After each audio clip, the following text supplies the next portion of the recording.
for this might be $200 to $500,000 a year. That's in the first year. Could grow from there. And to be more specific, since you're asking about that step, vendor sales, we're assuming 10 to 15 local vendors generating $250 to $400 a day each during weekend markets, and they're looking at $2,500 to $6,000 per day for everyone at the site. Annual activity, we see about 40 market days a year, which would yield $100,000 to $240,000 in direct vendor sales. But when you add in the multiplier effect, and this is the local spending ripple effect, which is 1.5 to 2 times that, you get $150,000 to $480,000 in annual impact. The youth civic groups, we estimate they will raise about $20,000 annually in their fundraising potential. And the tourism boost, just positioning it along US 90 could attract pass-through traffic, adding indirect benefits to nearby businesses in Quincy, Midway, and beyond. So anybody willing that wanted to use this facility, whatever time throughout the year, would they have to pay a fee, a one-day fee? Or that would be established by the manager. So if the city is going to manage and hold this project, you guys can establish how your fee structure will go. But I will say that I'm working with Fresh from Florida, which is the Department of Agriculture, and I don't yet know their licensing fees and costs associated with using that name. So assuming it's free for us to use, there would not be any pressure to charge a fee. Now, you still probably want to build something in anyway because it will cost you to manage it. But I would see something nominal given who we're targeting for this. These are your roadside salespeople. Now, Commissioner Stevens. If we were to lease the property to the county, would the county then be able to submit the grant? Absolutely, yes. Without the city having to be the grant applicant? Yes, sir. The short answer is yes. We would just need to show some control of the land. A lease would be adequate for that. Okay. The open date for the grant opportunity. Okay, so if memory serves right, the previous window closed about 5 months ago. Am I correct? 3 weeks ago for Riv? Okay, 3 weeks ago, I'm sorry. 3 weeks ago. So if, it would be about this time next year, maybe subtract a month is when it would be due. We're getting way ahead of the game here. So this gives us time to estimate costs, to really think about what amenities we want to see there. And that's part of that partnership. So if there's something we've left off in this concept and you want to add, by all means, we'd be open to those suggestions. We're simply looking to reactivate that site more or less.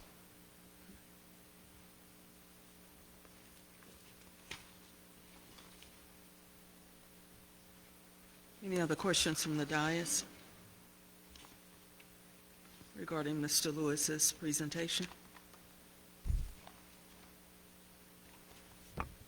Thank you so much. Thank you for having us. We appreciate it. Thank you.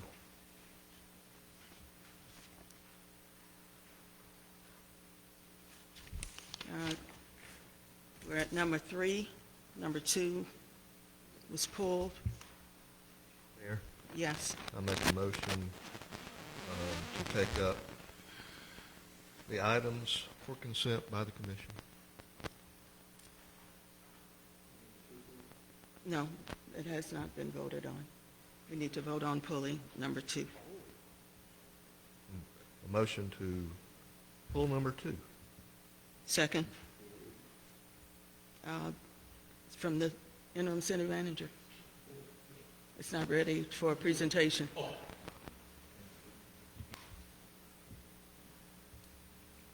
It's been moved and second that we pull number 2. Are you ready for the question? All in favor, say so by saying aye or yes. Aye. Passes 5-0. Number 3. Mayor, I make a motion to take up item number 3.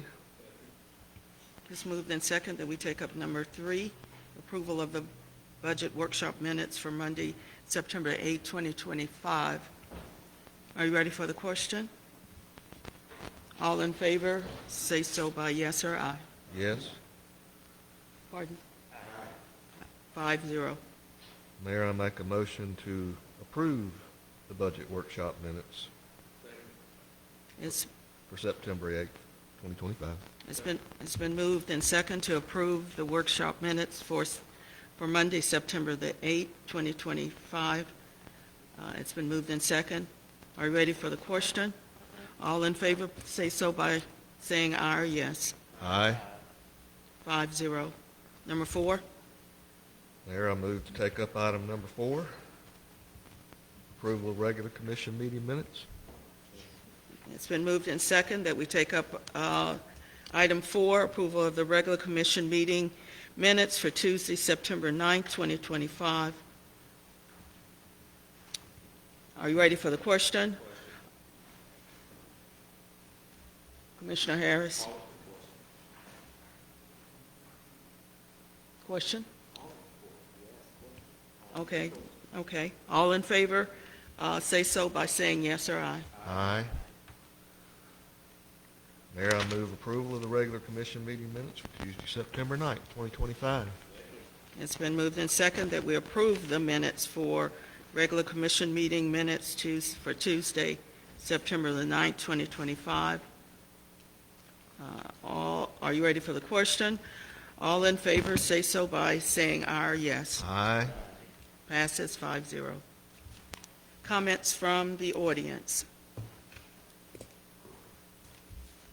Mr. Michael Clary is also speaking for Ms. Ware and William Walker. Good Is- evening. Am I correct? Yes, it shouldn't take that long, though. Those individuals present? No, I didn't say they have to be. Are they supposed to be present? Okay. Thank you.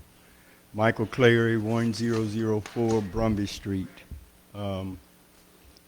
I passed a handout for you all perusal, and it's Was that related the, about the enterprise.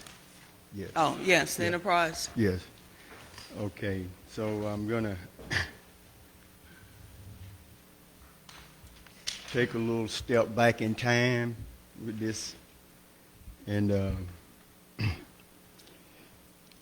in 1980, the decline of leaf tobacco and Coca-Cola caused an economic decline for the county and the city. However, the city was able to sustain itself with a healthy reserve in all the major enterprises, utilities, waste and garbage, Quincy telephone and cable companies, bonds, collaboration with Appalachia Regional Planning Council, grants, and philanthropy. And the reason I put philanthropy in there was because a lot of businesses supported the Parks and Recreation Department, and they sustained them well. I mean, I played football, basketball, baseball, all of that.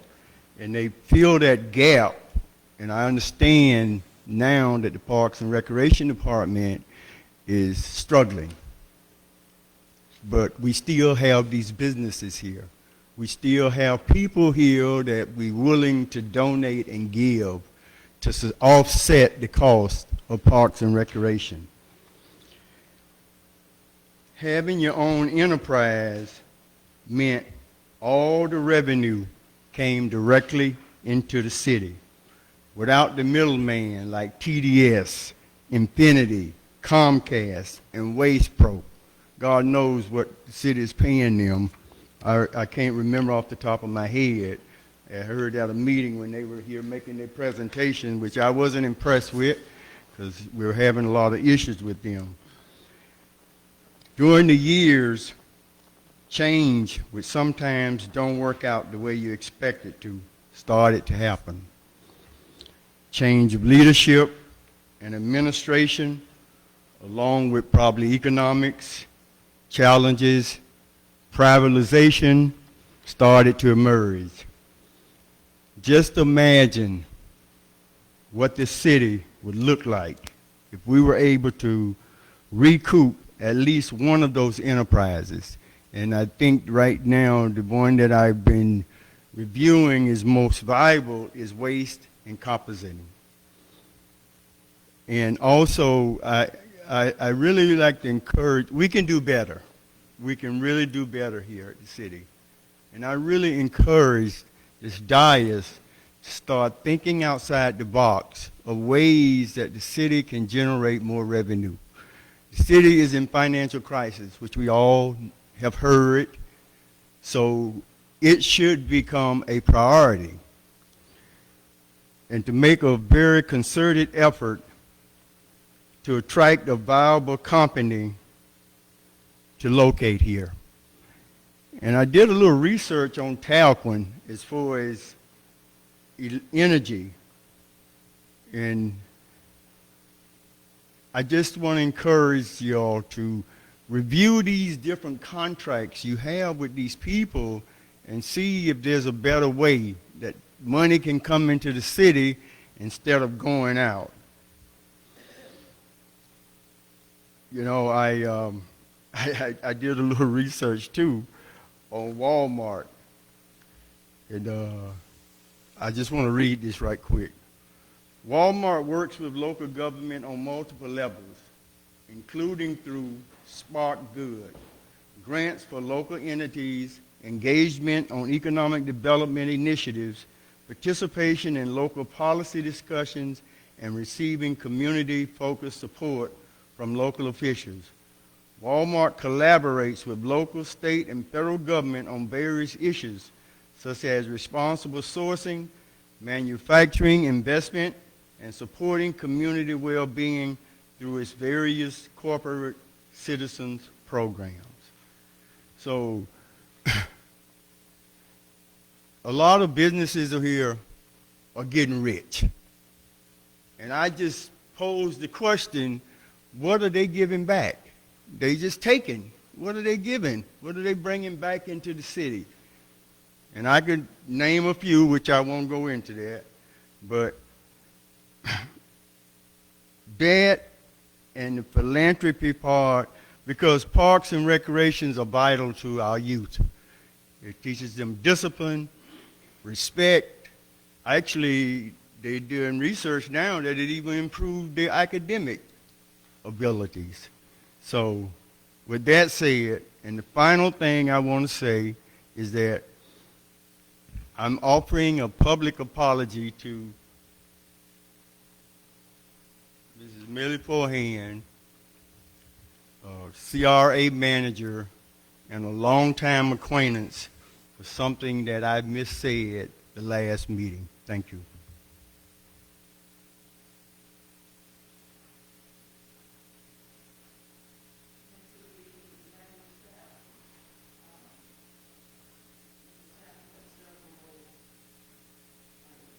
Yes, ma'am. I have several items. I'll be short and brief. I believe so. The city has did a great job. They've did a great job on with the income that came in. Ms. Daniels, Mr. Ash, the present, two members of this dais and the past dais informed people about what was coming down.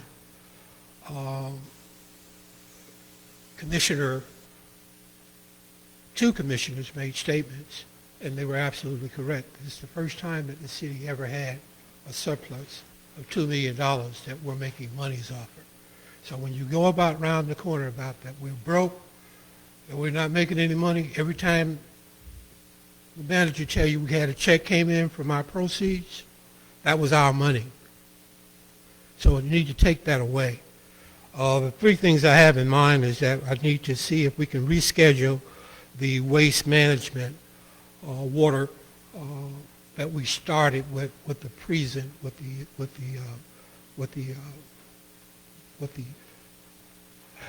the past administration, because it's deadly in need for the future. our water plant, and it was budgeted at $59,000 for the future. And one of the senators asked, "What are you doing to advance that request?" And I'm here to tell you that other cities are being sued because they never was brought to the attention to the taxpayers that they needed it done. So I'm putting it on this dais to know that. The South Sewer, guess who owns this that I'm talking about? You do. That's income. That's future income, and that's what we own. The sewer plant, we own. That's income. We don't share. The solar system that we started, we own. We don't share. That's income. That's future income from here on out.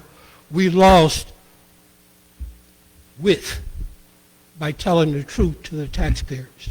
And as far as the meters are concerned,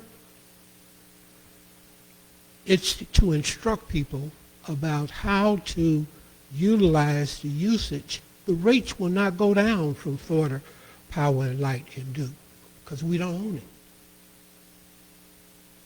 Only thing that we're instructing people about is the usage. And over and over on this dais, they've made promises to people that we're going to lower your utility bill. It's not going to be done. The usage would lower your utility bill, and that's something they need to work with. The other thing on the agenda is the last two items, and that's legal services. If you would see if we can provide services, by grants for legal services, $100,000, and for the Carnegie Center in Tallahassee for the homeless, because they have all the criteria. They got the doctors, the lawyers, the counselors, and we can equip who needs guns in America now in terms of people that say, well, I'm not crazy, I'm not just that enough. It will put them on radar so innocent people won't get hurt. And we need to invest in that. People were turned away that the police department brought over there because they stated that they wasn't a resident of Gaston County. We have a system. It's working. Look around you. Look at the criticisms that were given to the police department. They're making those changes, and they're absolutely great. The tickets, we don't give away free tickets. If they're ready to get on that bus to get assistance, we'll pay for it. I'll pay for it. I'll give you that ticket to make sure that you get the assistance that you need. I would like for you to put these things on the dais to go back to them because they're essential to the future. And that's what we need to be talking about. But every time someone say that we're broke, remember when you flash that check, how broke you are. Remember that. It came from past administrations that knew that this would happen. And when they were told it was going to happen, people did not believe. I said legal services, so legal services can write a booklet. And I'm off the dais. Legal service can write a community booklet on how to proceed. The last and final one is Mr. Bell. Mr. Bell and his crew to clean up the lots. And we can charge people that owns them properties in property rights. But that's what we need to do, especially in Dr. Wood's district.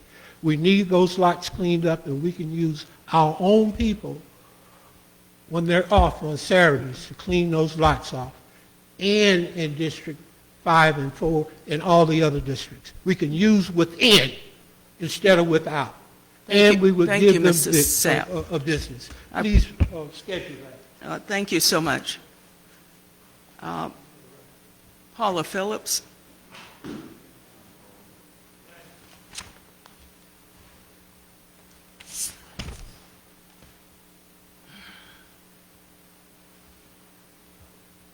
Good evening.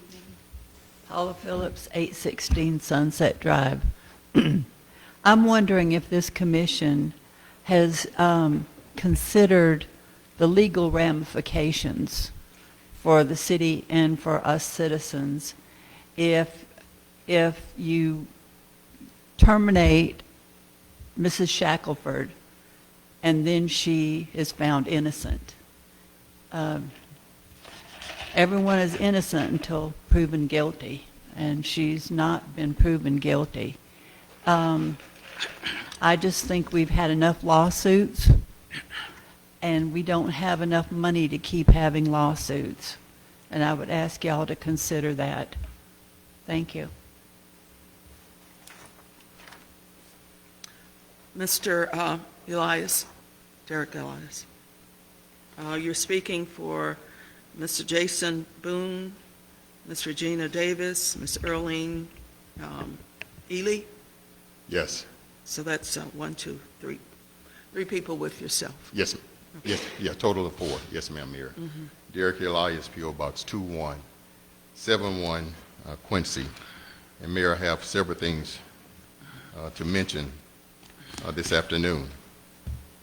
First of all, I want to speak to the cemetery plot, a specific cemetery plot. Before coming here tonight, my father advised me, reminded me that he had been in contact with the city relative to his burial plot, which has been purchased some years ago. So he inquired about it, and they said that they had no record of it. And he's been awaiting for someone to get back with him, and no one has gotten back with him. It's been at least 3 weeks now, maybe more, but at least 3 weeks. So I wanted to bring that to the attention of this board, as well as to the interim city manager, that he is awaiting. And given the climate of what has been speculated with regards to plots, that is near and dear to our hearts, because the plot has been paid for. It was his mother's, as well as his sister, his mother's daughter. So that's one thing that I wanted to bring out. And Mayor, the other thing I wanted to bring out, since you all changed the agenda and you all are going down it one by one, I don't know what you all are going to discuss and what you may not discuss. So I would like to be able to reserve the right, if you all do decide to discuss some of those things that were not on the agenda at the time that I turned in my form. If I raise my hand, I would like to know if I'll be recognized. Thank you. Yes, you will be. Okay, thank you. So you all serve as the policymakers of the city of Quincy. So I stand before you today to say that several of your policies are out of date, require revisions, and or are not being executed as adopted and or as intended. Case in point, your policy, section 2, entitled Employee Conduct. Specifically, subsections 2.01 through 2.027 appear to be ignored. These provisions of your policy outline the city's responsibilities relevant to affirmative action, equal employment opportunity, workplace harassment, discrimination, and retaliation. Your policy states, the city manager is the chief operating officer responsible for assuring the success of this policy.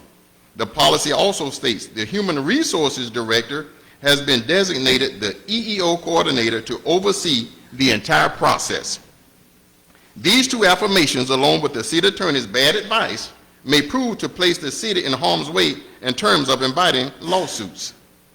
I have reviewed copies of a couple of complaints, or actually several complaints, from employees and that of a couple of officers who are also employees. And before you try and shut me down and say, hey, this might fall under an umbrella of day-to-day or pending litigation, I assure you that neither will apply. Without disclosing all of the specifics, there have been occasions when employees have attempted to file internal complaints in accordance with your policy and your procedure. In one instance, a police officer was redirected to the PBA collective bargaining agreement to address his retaliation and discrimination complaint. The interim city manager, probably in his defense, probably I'm going to assume in his defense, does not know that the PBA grievance article does not cover discrimination and harassment. Furthermore, if you had a human resources director, he or she could have advised the interim city manager of your policy. By the way, your current proposed budget does not provide for hiring an HR director. Absent a human resources director, the default was or is to consult the city attorney. Surely the city attorney knows or knew that the PBA contract grievance provisions can only address the application or the interpretation of the contract.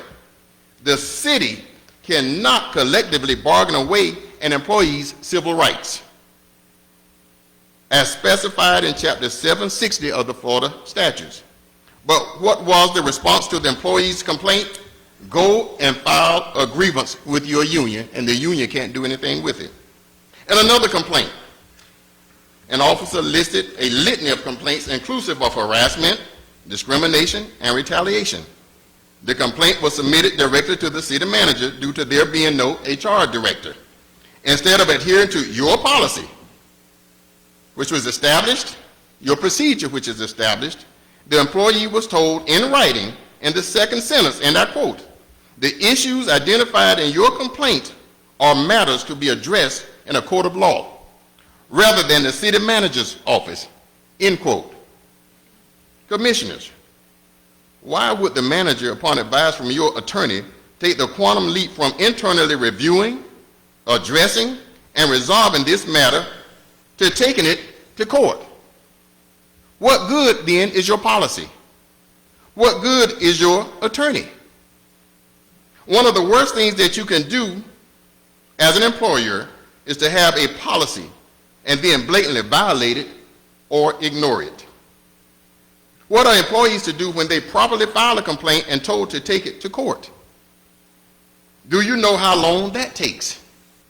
What happens when your employees are directed to take their complaints to the Florida Commission on Human Relations? Are you aware that the FCHR has 180 days, that's 6 months, to review a complaint? Are you saying through your ignorance and violation of your policy that the employee must endure what he or she deems harassing, discriminatory, or retaliatory until the courts resolve it? Are you saying that employees should continue to work under those alleged conditions which are impediments to their health, safety, performance, and their protected civil rights? Is that what you're saying? Let me answer for you. That's exactly what you're saying.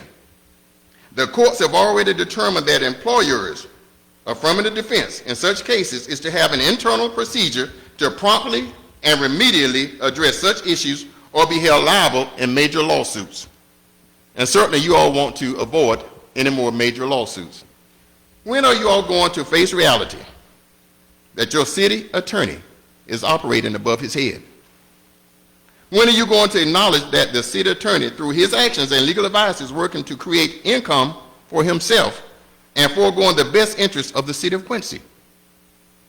How many times tonight will the city attorney give you less than stellar advice and or not advise you at all to further his agenda? And let me digress here, Mayor, for just a second.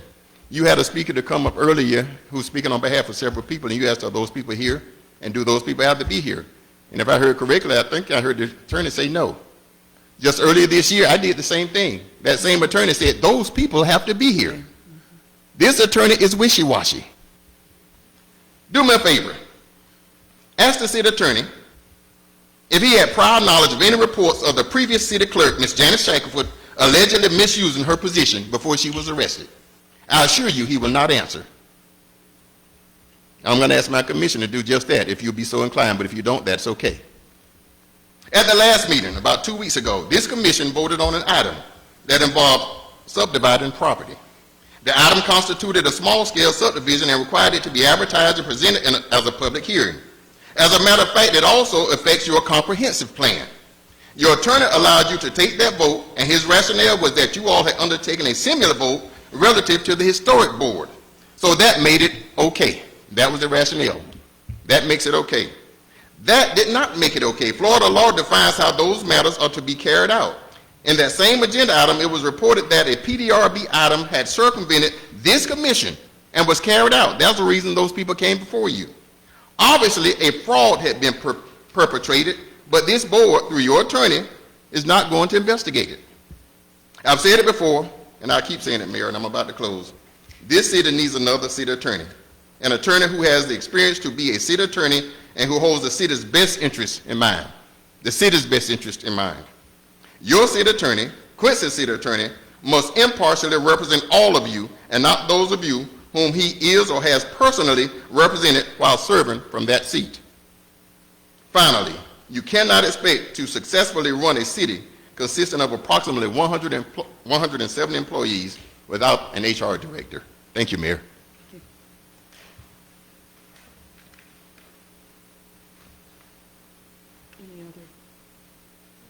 Any other sheets? Okay. Next item would be our public hearing and ordinance for ordinance 1159, 2025, our millage rate adoption, second reading. Mayor, Yes. I would move that we take up item number 5, the ordinance 1159, 2025. Yes.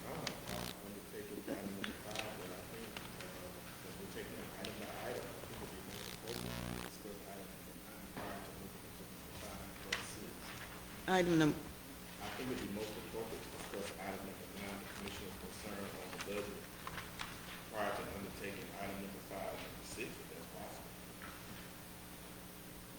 so you're asking for a amendment to the motion? Or just to postpone the motion, and we can at least discuss item 9 prior to discussing number 5 and number 6. Because I think other people have issues regarding the budget as well. I think number 9 is a perfect opportunity for all of us to get those issues out. Commissioner Stevens. I will withdraw my prior motion because I too have recommendations on how we might reduce this budget that's before us. And so I would move that we move forward and take up the budget under item number 9. Okay, it's moved in second that we move to item 9 and have a discussion about the budget led by Commissioner Wood and others who have concerns around the budget. It's been moved in second. Are you ready for the question? All in favor, say so by yes or aye. Aye. Aye. Passes 5-0. So we're at number 9, old business. Commissioner Wood, you want to start it off, and the rest of us will chime in at the appropriate time. Yes, well, I had some questions on the, well, not really questions, but I really wanted us to be realistic with the budget. And right now, I just think we're being unrealistic in what our expectations are for the budget year. And I know there was some discussion that we would come back and, of course, make changes to the budget later, and I get that. But I think that we need to go into this next budget with our eyes open. And right now, when you look at the budget, I'm a little bit concerned with where we think we are with revenue. I just don't see it. And I mean, I'm open to anybody telling me how this is going to work realistically.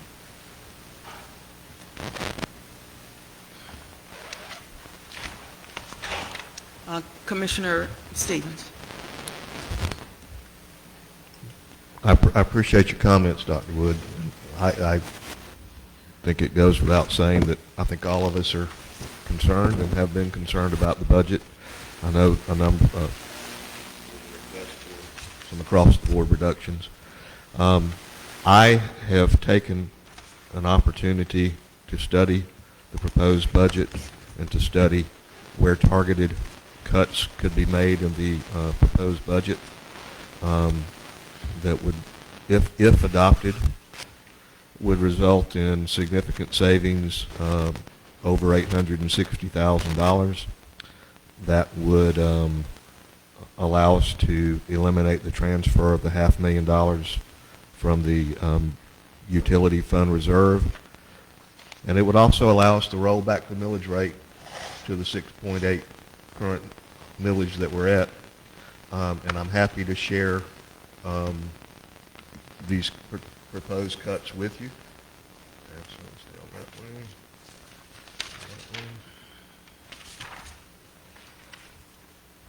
That one. And I will go through and read them. In the city commission budget, we have currently $10,000 for community events. I would recommend reducing that by $5,000. For the city attorney budget is currently $250,000. I would suggest we either go out to bid on that or hire an internal attorney. I have research showing, for instance, there's a current advertisement through the League of Cities for a city attorney for the city of Alachua, Florida. They're considered a small city. The full-time attorney salary range is $80,000 to $140,000. That is significantly less than the $250,000 that we're paying under contract today. And I make these comments with no ill regard towards the city attorney. I'm just looking at budget. And we would be able to have an attorney full-time and bring in an attorney who has a municipal background and experience. I'm projecting that would save us $75,000 if we budget $175,000. I propose that we would eliminate the purchasing position. That would save us $74,465.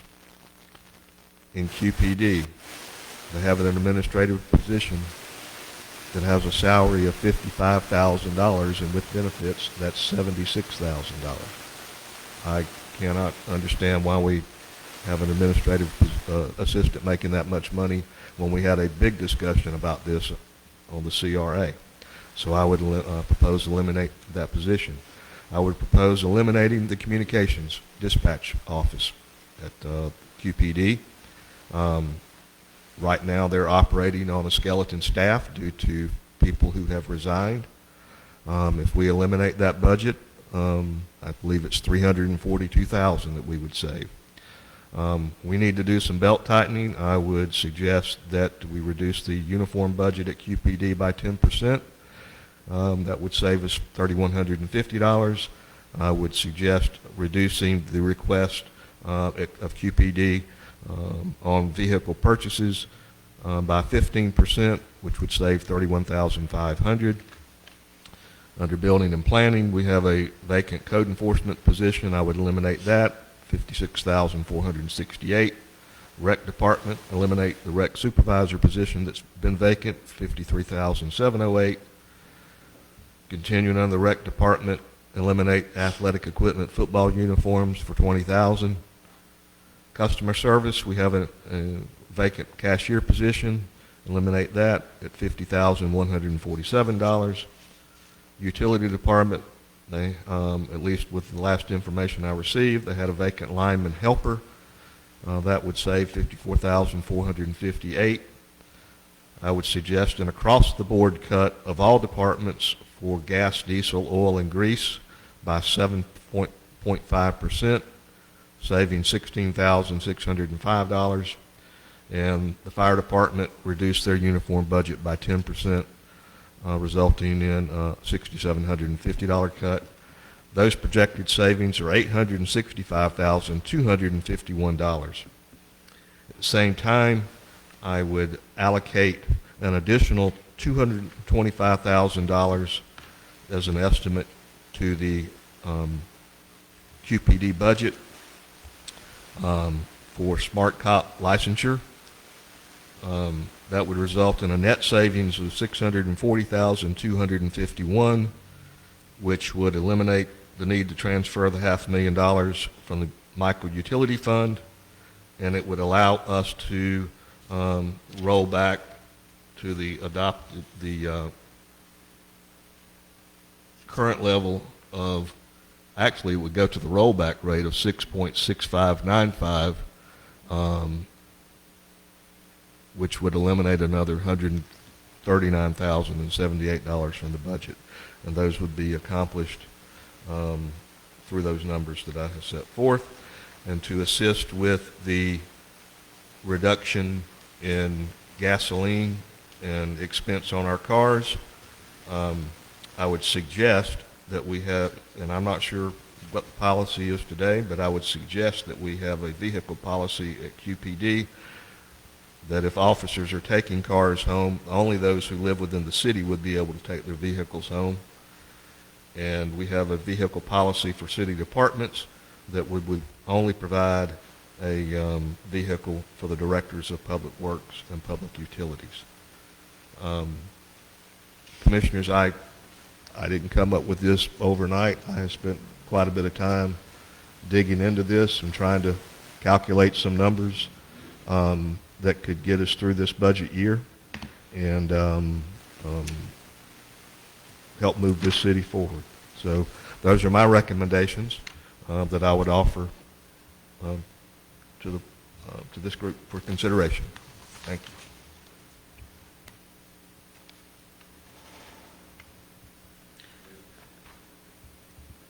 Commissioners, I have a similar list that I gave to the Finance Department in the 1st of September, and it has some of the same areas that I agree with. I agree with purchasing. I agree with the City Commission with the reduction of the community fund. I agree with gas and diesel reduction. I agree with Police Department in terms of reducing the dispatch communication section. I agree with the elimination of the vacant code enforcement. I agree with the Rec Department reductions. And I didn't put any numbers, but those were my recommendations that I gave much, much earlier regarding this budget. And I got no response from staff regarding my analysis, my recommendation. So the current budget I am concerned about. It, I think it overstates what we're able to bring in. It understates any reductions, and we need to be seriously considering being lean and mean in this budget year, because I think we have some challenges that we're going to be facing, and if we don't do the cuts now, I think it will be dangerous for our city and the services that we tend to supply to our residents. So those are my comments regarding the budget. Commissioner Knight. Yes, I think what the mayor and Mayor Pro Tem are excellent starts to the overall number that I was thinking of. I also do have another worksheet to pass, or another sheet to pass out, again in my teacher mode. And pretty much, It's one sheet? yes. Pretty much what I was looking at was a significant reduction in our budget, the expenses side, of over $3 million to help get us to where I think we need to be for this city to be able to operate at a comfortable level. So just want to pass that worksheet out to you guys for consideration. And then any savings that we have, it be put into a commission contingency fund. Is this the recommended 8% reduction for all departments? No, this is the 10% reduction. That's different. How much? How much are you reducing each department? 10%.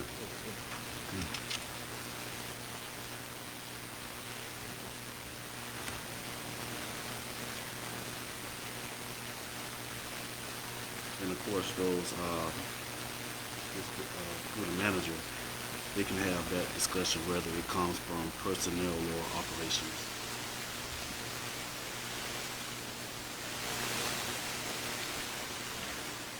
I have a question. Commissioner Stevens. Commissioner Knight, thank you for bringing this forward. Just under the electric, just wrapping my hands trying to make sure I understand here. So it would be a $1,461,941 and change reduction in the electric budget. Does any of that entail the funds that we're paying our vendors for electricity, which is an expense? Yes.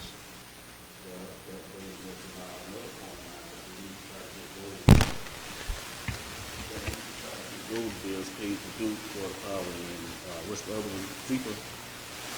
That, we definitely need to take up that concern. If I might follow up. Yeah, I'll look too.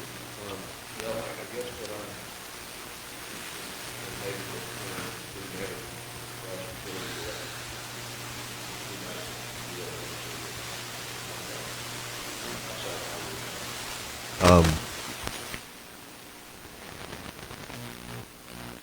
the expenses that we pay for the gas and not gas, well, gas and electric, we have to buy those from other providers.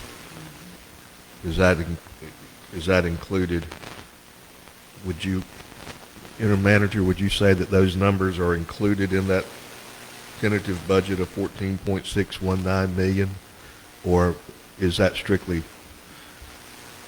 I can't imagine we've got an operating budget where we're paying that many employees and $14 million. I think the bulk of that is probably what we pay for electricity, correct? This is the total budget.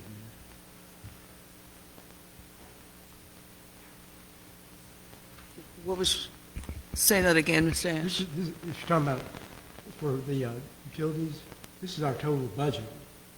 Yeah, I think you're referring to the 10% reduction that was suggested by Mr. Commissioner Knight, am I correct? Yes, ma'am.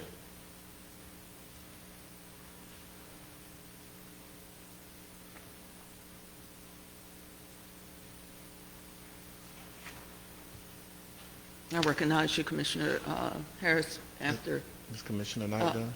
no, I was about to say, after the city manager completes his answer.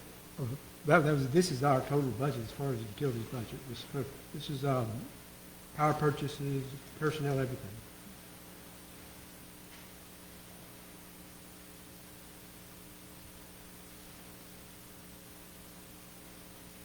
The proposed 14,619,412 is the total budget, tentative budget. For just the electric, just for the electric. Electric, okay. And then we have for gas, we have a proposed budget of $1,567,000. That's correct.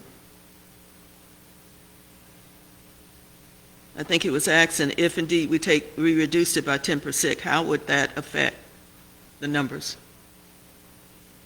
If you reduce it, most of it would come from personnel, equipment, because by contract, you have to pay your power purchases, you have to pay the Jacobs contract, which runs water, wastewater plants. And if you didn't have them, you wouldn't have power, you wouldn't have water, you wouldn't have sewer. So if any 10% cut, you're talking about the operations of the plant, the people, the linemen, the workers, and everything like that. That's what you're talking about.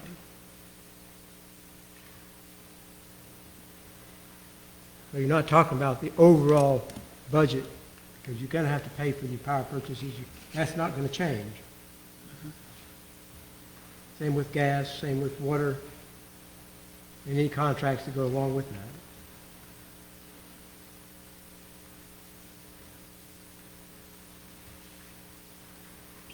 Thank you, Mayor, I was done. Okay, finish, Ms. Ash, with your reply. Commissioner Harris. Thank you. We asked for these numbers at the last budget hearing, and at some point we're going to have to undertake what the things that we asked for.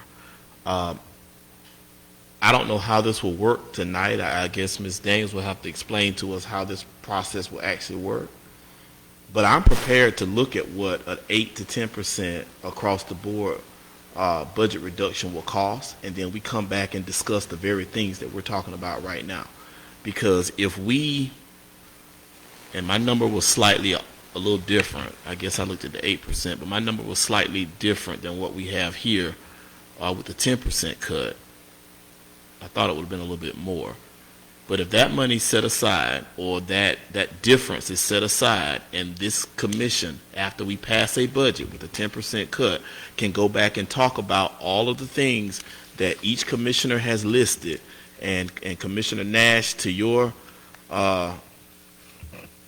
response to your comment that you got no feedback from staff, then staff did their job, because staff can't make a decision on the budget. That should have been brought to us ahead of time so that we could have been discussing it on this dais. Giving it to staff is minute. They can't make a decision based on what one commissioner decides they want to do. So those recommendations that you're giving to staff should have come to this commission well ahead of time. And I have not seen your list, and I'm not saying I disagree with your list, but what I'm saying is that discussion could have taken place ahead of time so that we know exactly what it is that we plan to reduce. I did bring it up several times in terms of some of these reduction. Okay, I did do that. I got the floor. Can I finish? Yeah, but I want to correct you in terms No, of you ain't what. correcting me, because I'm Yes, saying I am. That ain't no correction, because Yes, I it don't is. have it. Okay, whether you don't have it or not, it was brought up. Ms. Daniels, if you can share with us where we are in this process right now, in terms of if this commission decides to take a 10% across the board budget cut, if we pass this budget tonight with a 10% cut, given the numbers that you provided to us, how do we go back then and start looking at each department and start discussing how those numbers will shift? Understanding that everything that's been pulled out of the budget will be set aside in some, I know my colleague said a contingency fund, but I don't know what you call it at this point, but it's set aside, and then we go back and start redistributing on those things that we know we have to pay. As the manager explained, we have to pay those power costs. We have to pay those things. How can we get to that point? I mean, walk me through that if you can. Turn on the mic, please, and bring it down and talk into it. If she let you. If you can walk me through that, if she let you. I needed Because she to keep instruct talking. her in terms of the microphone, Oh, sir. Lord Jesus. Oh, my God. Okay. No, you come on.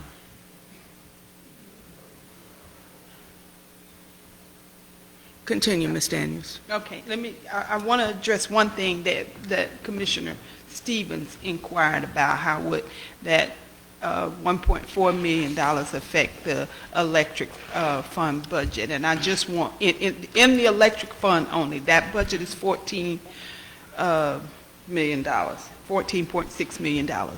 About 7.9 or $8 million of that is purchase power only.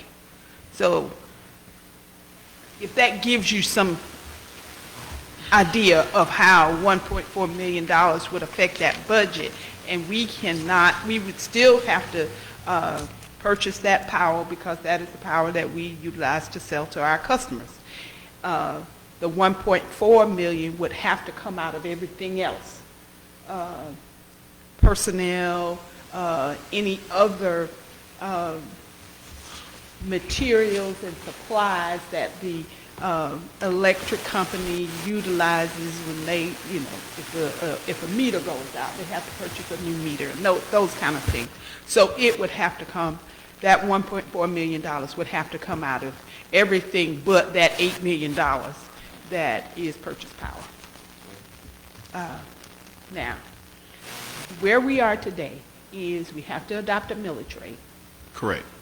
because we have advertised this meeting, and we are within that 3 to 5 days. The advertisement went out on last Thursday, so we are within that 3 to 5 day window that the Department of Revenue allows for us to hold this public hearing. And if we, for whatever reason, have to recess this meeting because something is not adopted, we have until September 30th. And September has 30 days. But there, and I have to double check the calendar for the Department of Revenue that says, you know, by this day you must do this. But we cannot adjourn this meeting. We would have to recess and advertise the reconvening of this public hearing. So that, but we would need to adopt a budget, and if I'm not mistaken, and I don't remember all the dates off the top of the head, off the top of my head, by September 30th. And I do believe they even give you as late as October 3rd, but I'm not sure. Can I, let me, I understand everything you just said. Let me phrase it. Tonight, if this board decides to adopt a 6.8% rollback millage rate with a 10% budget cut across the board,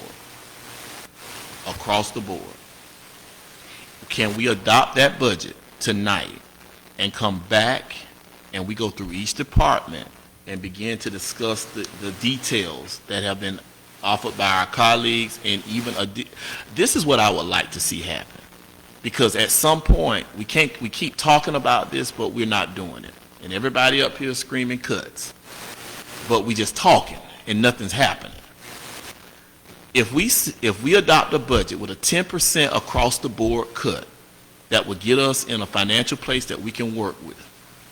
What do we need to do to come back and discuss all the details?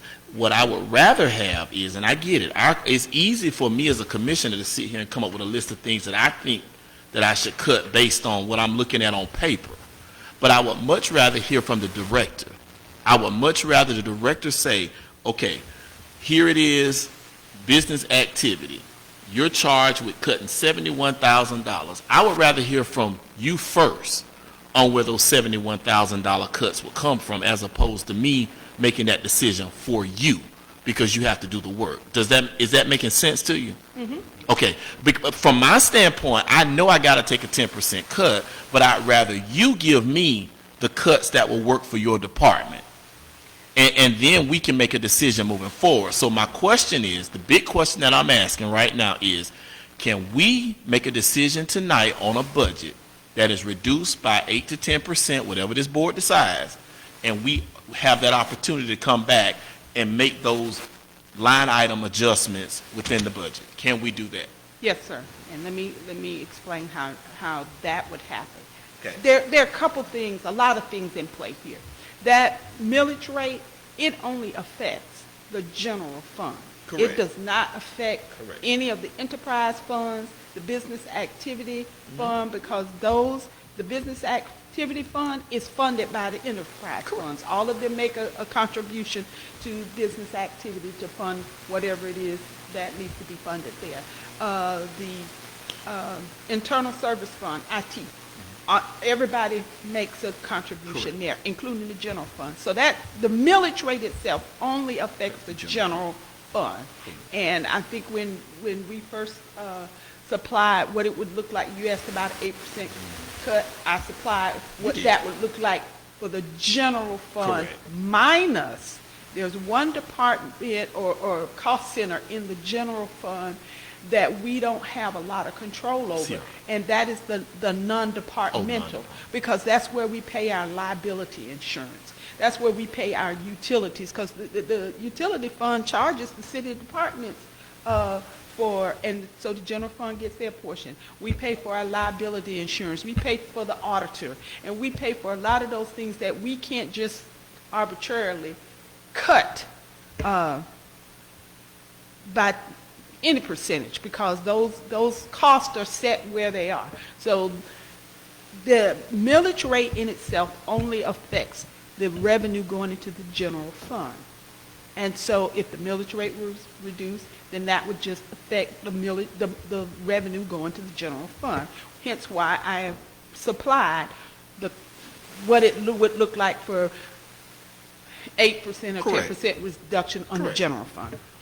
But when the commission adopts the budget. Okay. And that's one of the resolutions that you have there. You adopt the budget, you don't adopt all of these little line items. No, we don't. You and that's- adopt the budget okay. by the fund and by the department. And that's what I wanted to just bring to fruition. I want to bring that to fruition to give us some parameter to work with. So if this commission adopt a budget that reduces its expenditures by 10%, we still have an opportunity to go back, listen to departments, consider what our colleagues are suggesting to get to where we need to be. And what I'm saying is, in order to make that budget work, those savings that we're reducing by, where would we put that in terms of this current, until we're able to go back and do that? Where would we put that? You could say, you could adopt this budget with, and indicate that 10% of all of the department budget be placed in contingency. But what that would do, as far as, it would not change anything on the resolution, Okay. on the ordinance. And Okay. I've done this by resolution for Gotcha. so long. I got you. It would not change anything on the ordinance, because you would still be adopting this budget, or you could adopt the budget with a 10% reduction in all of the funds. Expenditures. And all of, Not the department. not the revenue, but the Expenditures. expenditures. Okay, I just want to make sure we're clear on that. Okay. but you have to adopt So that means, a balanced budget. No, So no, you could not adopt a 10% reduction in expenditures without that corresponding reduction in but if revenues. we reduce the expenditures and move those savings to, like you said, a contingency, we would still be adopting the same budget, knowing that we have that money in savings that we could possibly redistribute. Or- I don't want to use that term, because I use layman's terms. Whatever finance term you use, knowing that we can go back and address the budgetary issues, because I would like to give our department heads an opportunity to go back and reduce their own budgets by 10%, as opposed to me making that decision here on this dais. I would like to see their recommendations versus the things that and compare it to what we have recommended. And I'm not saying I disagree with all of these. I think some of these are spot on. Some of them may be a little questionable, but I think some of these are spot on. And so I just want to know, do we have that opportunity? Because we got to get through this, but what I don't want to do is pass a $33 million budget and be here in the same position next year knowing we can't sustain this budget. And at some point, we've got to make the cuts. We keep talking about it, but we're not doing anything. And so I just want to get us to a point where we can do something. But I just want to remind you again that electric fund specific, I got you. that if you adopt this budget with a 10%, we would adopt the budget exactly as it is in the ordinance. And you But with move the 10% instruction out. would be that 10% of all of the department budgets would be reduced, and that 10% be placed in contingency. Yes. And that would happen for utilities.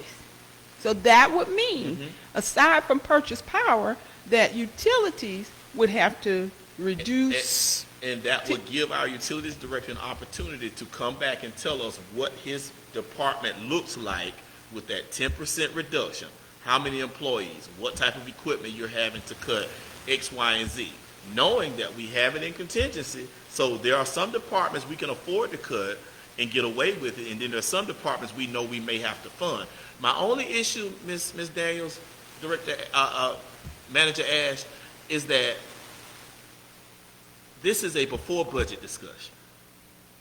You follow what I'm saying? This should have happened before the budget, before we've gotten here.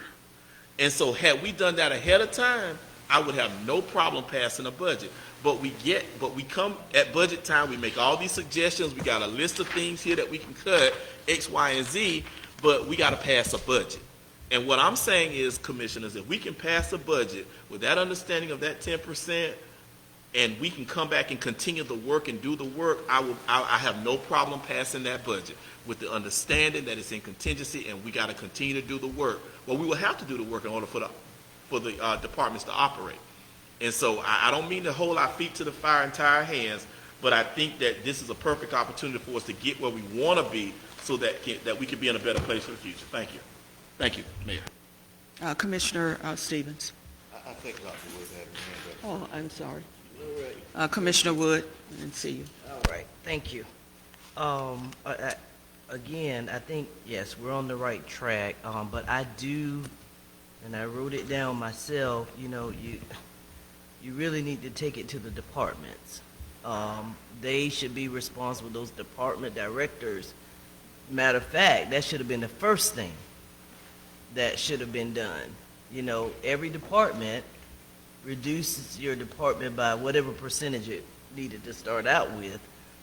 Because again, I don't work utilities. I can't tell you what Mr. Ash needs to do to get, what he actually has to have to run utilities and what can be put to the side. Now, but one of my other questions too is, now the vacant positions that were in there were included in the budget, but they're vacant positions. Okay, That's so correct. I do think that's, pretty easy, but I'm concerned about not having an HR director. I can tell you, I didn't vote for it in the first place. I think every company should have that. So it's some things that, yes, I can see cutting, but there's some things we probably need to look at bringing back. And I don't know, again, it's almost like we put the horse before the cart, or whatever the saying is. Cart before the horse, that's it. And the transfers that you proposed before, where were they coming from That I spoke for about. the budget? Remember the one, you wanted to transfer the money in. Where was it coming from? What fund? It was coming from your reserve. The reserve fund. Okay, Yeah, because the I saw reserve fund. Hurricane Michael on here, so that confused me a little No, bit. that's, Eliminate the transfer from Hurricane Michael. That's Utility Commissioner fund. Stevens' sheet. Yes, not but I hers. wanted to just clarify that. The transfers were coming from Commissioner somewhere else. Stevens kind of named it the Hurricane Michael. But I don't want but people it to was, think it's the city's that's- reserve. Yeah. And, Reserve fund. Yeah, because we have an account for Hurricane Michael, and it's not that much in there. right. So I just want us to make sure, because it's not like Vegas. What goes on in Vegas stays in Vegas. What goes on here goes out. So we want to make sure we put out the correct. So I want to make think that what correction. Commissioner Stevens was referring to is some of that money was generated from the Hurricane Michael surcharge, but some of that money also was generated from reimbursements from FEMA for things that we paid up front that we used the line of credit for. And so it's not all just Hurricane Michael surcharge. Some of that money was FEMA reimbursements as well. Yeah. But I do thank the commissioners But for I think the that what it list, may be but- named on those Yeah. bank statement, and Mhm. we have them named something else, and we have been trying to work with the bank to get the proper names on those accounts so that it reflects what we have in-house. And the issue with that is that we have to get all new signature cards, and so we were kind of influx and trying to wait until we got a new city manager, because we're going to have to do it again at that time as well. Right, okay, so I agree, yes, we have a budget before us, I agree. Another thing I mentioned, HR director, also want us to look at IT. I'm really a little frustrated with people keep saying they can't hear. We can cut that cost that we pay and you'll be able to hear very well. Ask any church in this city how they stream their services, and they don't have the problem of someone hearing. And we are a municipality, a city sitting right here, and people can't hear online. And it's kind of frustrating because it's every week, every other week, we're going through that. And that's a huge budget, IT. So that's another area. But anyway, I think that I want to thank Commissioner Stevens for the list, and Commissioner Harris, all the commissioners that offered the cuts. I would say some of these we will have to think about before we just say eliminate.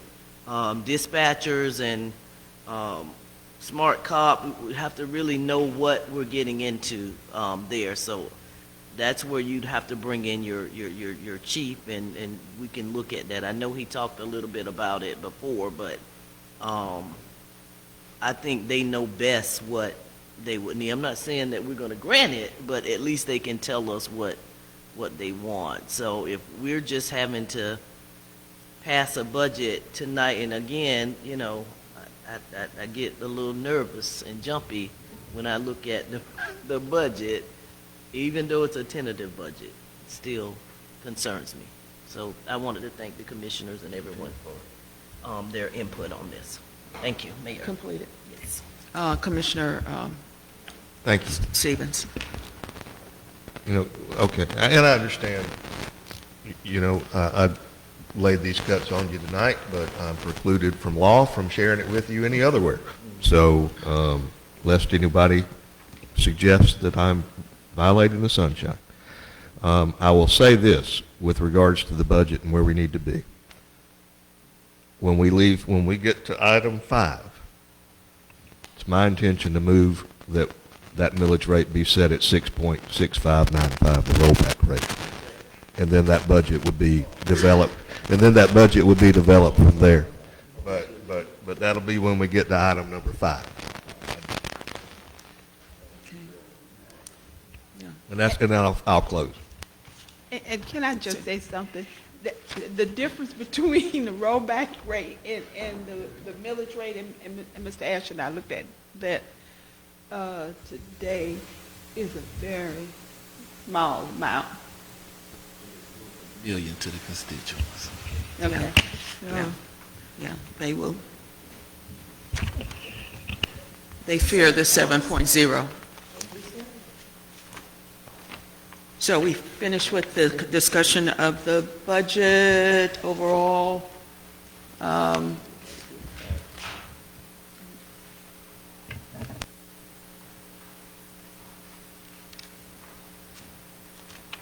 Any more questions for Ms. Daniels or for our interim city manager regarding the budget? Commissioner Knight. Just one question. When you guys were building the budget, you accounted for money based off of what millage rate? 7.000 meals. Thank you. And again, the millage rate, whether it's it's just going to affect that revenue line for ad valorem taxes in the general fund. That is needed for the city, right? Excuse me? That is needed for the city, right? That's what funds police, fire, public works, everything but the enterprise fund, the utilities fund, and the CRA. Well, it does. That also affects the CRA. What's that? That the millage rate affects the CRA, because whatever the millage rate is, that is what we use to calculate how much is paid to the CRA. But you all voted on some things in the CRA about, you know, rolling over the money and putting it in the projects that was already in, and any new money coming in after we fund the personnel and operating at the rate it was last year, to put it in contingent, put everything else in contingency. So I've done that already. That is included in the ordinance for the budget, that change.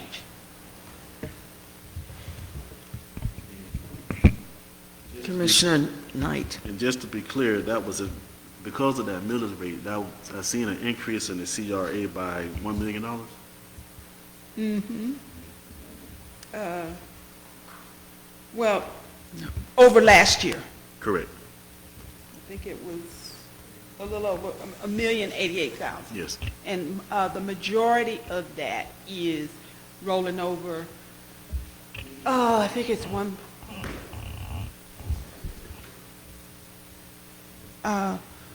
money from, that is not being spent on the projects this year, rolling it over into those same projects in next year.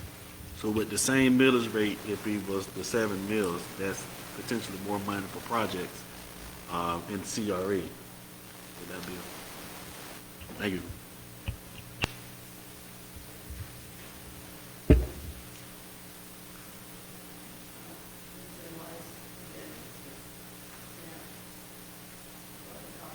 Thank you, Mayor. Just two very brief questions. When you all are saying across the board for every department, are you all also including, I think somebody touched on it, are you also including vacant positions and not just strike them all together, just take 10% and then still go on and address those vacant positions? Is one question. And with regards to something that the finance director mentioned, this is expedient what you all are thinking about doing and trying to resolve this tonight, but it could also be dangerous. And the finance director mentioned that you're still within a window of opportunity to get it passed. So if you can't get it passed tonight, like she said, if you have to extend the meeting, you might want to consider that too, because expediency is not always the best answer. Thank you.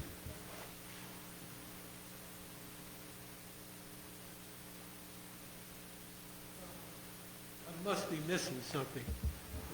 There are two things. The state of Florida, the federal government is absolutely sure that the police departments, an internal structure with Mr. Bell's department, should not be recommended in no kind of face and fashion for a reduction. Because if you vote to reduce anything from the police department, then when they issue the final approval for each department to receive monies, it will lower the acceptance from the state and federal government because you chose to reduce them. Why are you coming to me for a grant to elevate them? It's within your presence you reduced it. The other thing is, yes.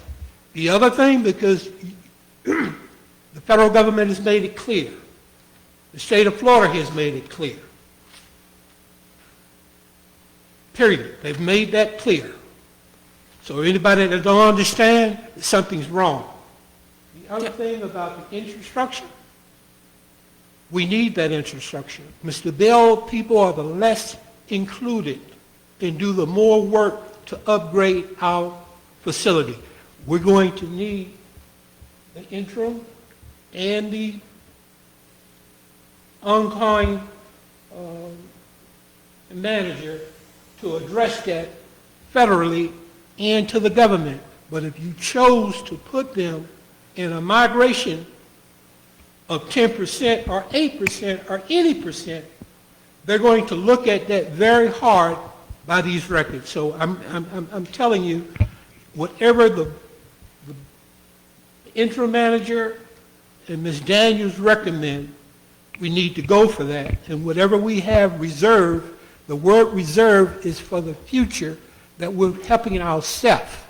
All right, Mr. Sapp. Ms. Davis.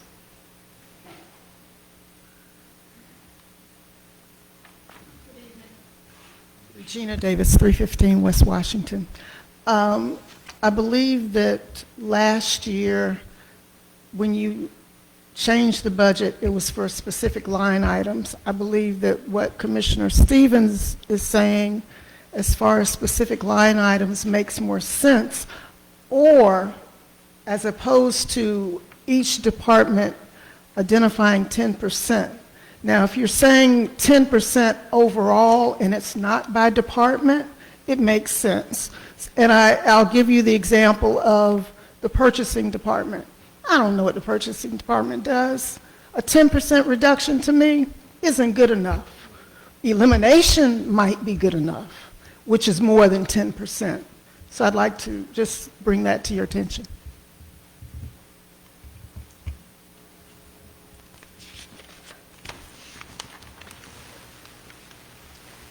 Commissioner Harris. Yes, I think just to piggyback exactly what she said, I think the 10% across the board gives us a starting point, knowing that if we accept some of the recommendations that have been provided to us by our colleagues, as well as what we may get from staff, the elimination of certain line items will be beyond 10% in certain departments. I wouldn't say just limit us to 10% per department, but it will allow us to do a 10% overall across the board for the city of Quincy, then allow us to have that discussion to go back and see what these items, what some of these items look like in perspective. But I just want to hear from the department heads in terms of what 10% looks like in their department versus just us saying, cut it point blank here at the dais.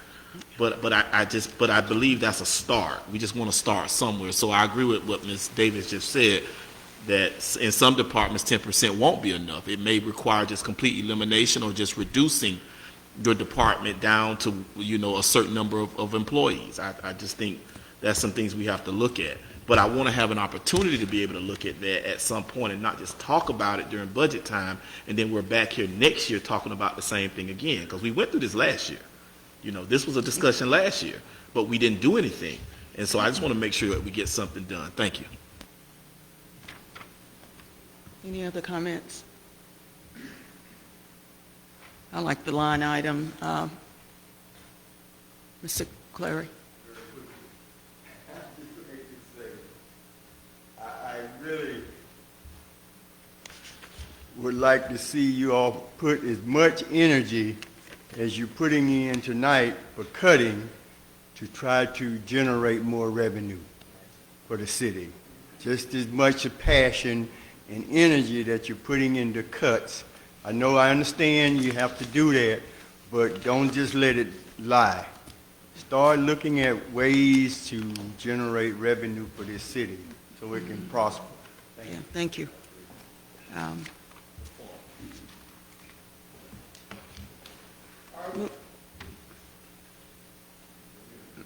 Mr. Gaines, and then we'll move to the next item. We're talking about cutting positions, and what about the people's livelihood? Where did the money go from Miss Stacey Hannigan? That money disappeared when she got fired? Why we can't use some of those funds for a position that's not being held now that is much needed? Got over 170 employees. And so if you're going to fire some of these people that can purchase people, what Ms. Davis said, what happened to those folks' livelihood?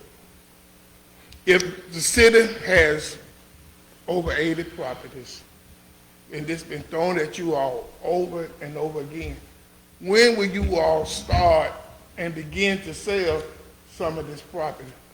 Who do not understand that revenue will be generated from that? Who don't understand that the taxes that we're already paying for these properties, you don't have to pay anymore? The simplest things are so complex for you all, I don't understand it. Why?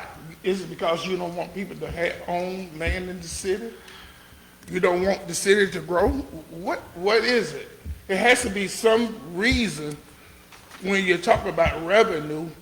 Again, this day is a hard time about budget and stuff, when some of it could be easily eliminated. And I noticed that a lot of people have so much to say that don't even live in the city of Quincy, that causing issues for stuff to get resolved for the city that don't live in the city. We're using P.O. boxes because why?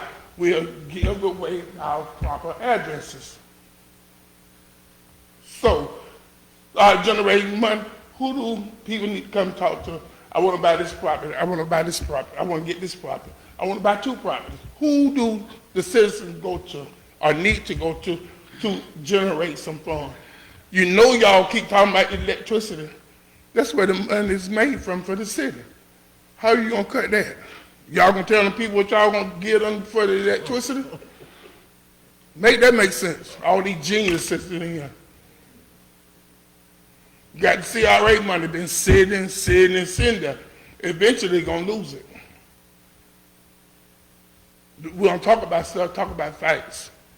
Stuff that needs to be done. Quit pointing fingers at the wrong place. Point the fingers where it needs to be pointed.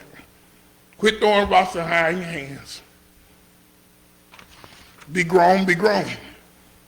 You ain't got to like it, you got to respect it. The truth is the truth.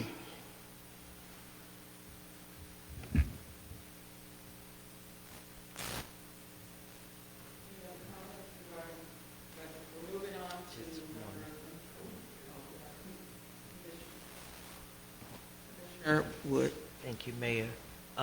Let me just go back. I think I want to make sure that we understand that I know for myself, it is not our job on the dais to fire or terminate people. Okay, what we are doing is looking at the budget, and we're able to look at line items in that budget and make hard decisions up here. I do believe that we have actually addressed the property question. Mr. Ash, I believe, is the one that brought back the process of buying surplus property. So I would say you probably would need to see the interim city manager about that request, and then, you know, you'll be directed from there. But revenue is definitely going to also be discussed. I don't think you can just sit here and say you're going to cut positions, because I agree, it is someone's livelihood. You know, people are depending on their paycheck just like anybody else. So please understand, it's not our job to hire and fire city employees, but it is our job to make sure that this budget is met. So that's where we have to make some hard decisions and get into that policy making that we're responsible for. So thank you for your comments, and thank you, Mayor. Moving on. We're back to the agenda, number 5. Mayor, I'd make a motion that we take up item 5, ordinance 1159, 2025, final millage rate adoption. Second. It's been moved in second that we take up ordinance 1159-2025, final millage rate adoption, second reading. Our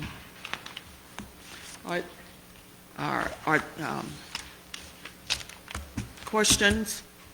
Are we ready for the question? All in favor, please say aye or yes. Aye. Okay. Is there a motion to read ordinance 1159-2025 by title only?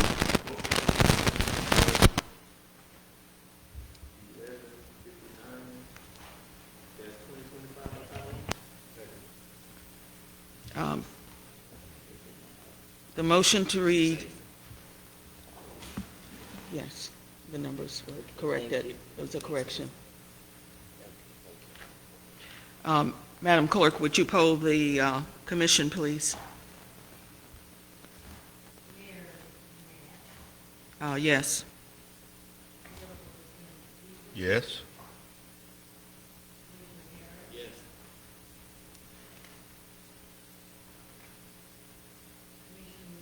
Yes.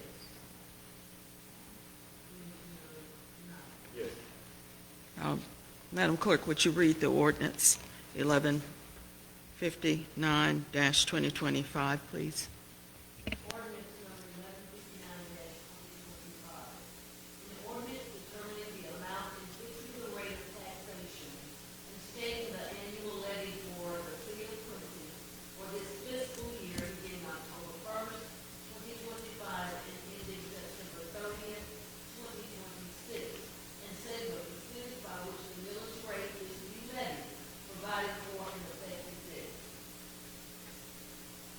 This is a public hearing to consider ordinance 1159-2025, the final millage rate adoption.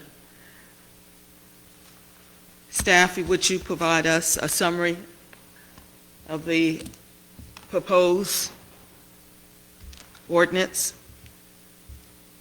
1159-2025.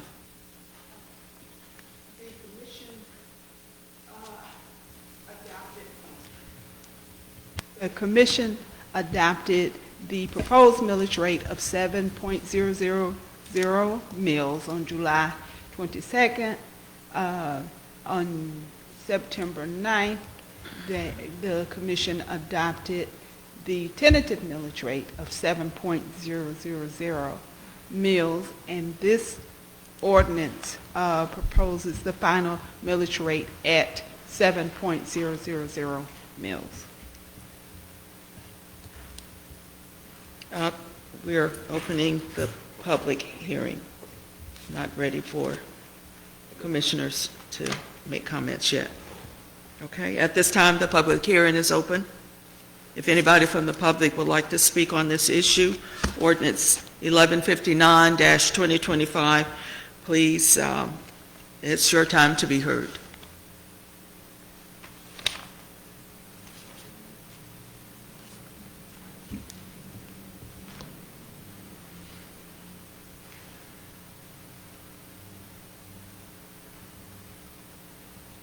The public hearing is closed, and we turn the ordinance over to for consideration by the City Commission. Mayor, Commissioner Stevens. I would propose an amendment to the ordinance. In all places where the millage rate is listed in the ordinance at 7.0000, I would propose to change that to the 25-26 rollback rate of 6.6595. That would be found in 1, 2, 3, 4 locations under the whereas clause and under sections 1, 2, and 3. That is my motion. Second. It's been moved in second that we amend the ordinance to reflect a 6.659 6.6595. 6.6595 millage rate.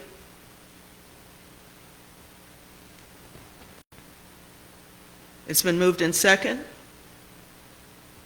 Are you ready for the question? Yes. Commissioner Knight. Commissioners, a budget has already been built for a millage of 7.000, which has a direct effect on some of the different line items, especially when it comes to the CRA. And the increased funding that we've received in that, that means more projects being done in our city, more accomplishments. The city can grow. I would just ask the commission to please, let's keep making progress with the millage for now. Have the increased money for our citizens. And then next year, if possible, we can potentially look at reducing that millage rate. Any more discussion? Commissioner Wood. Yes. I was looking at the minutes. So from last meeting we had, the rollback rate was 6.87. Was that for what was Last year. the last year's rate? Excuse me.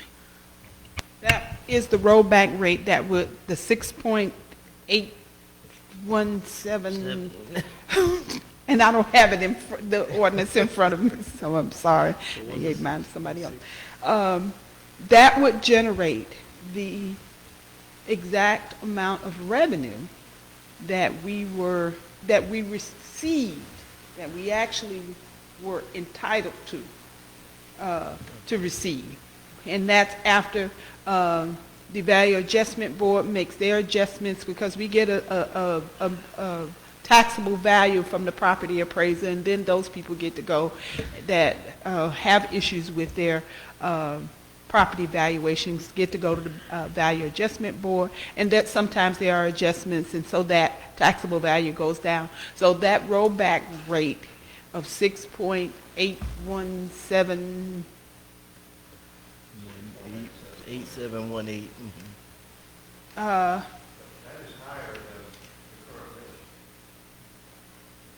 and those rollback rates come exactly from the DR 420 that we get from the property appraiser. So that was my confusion. So, Mayor, I'm sorry.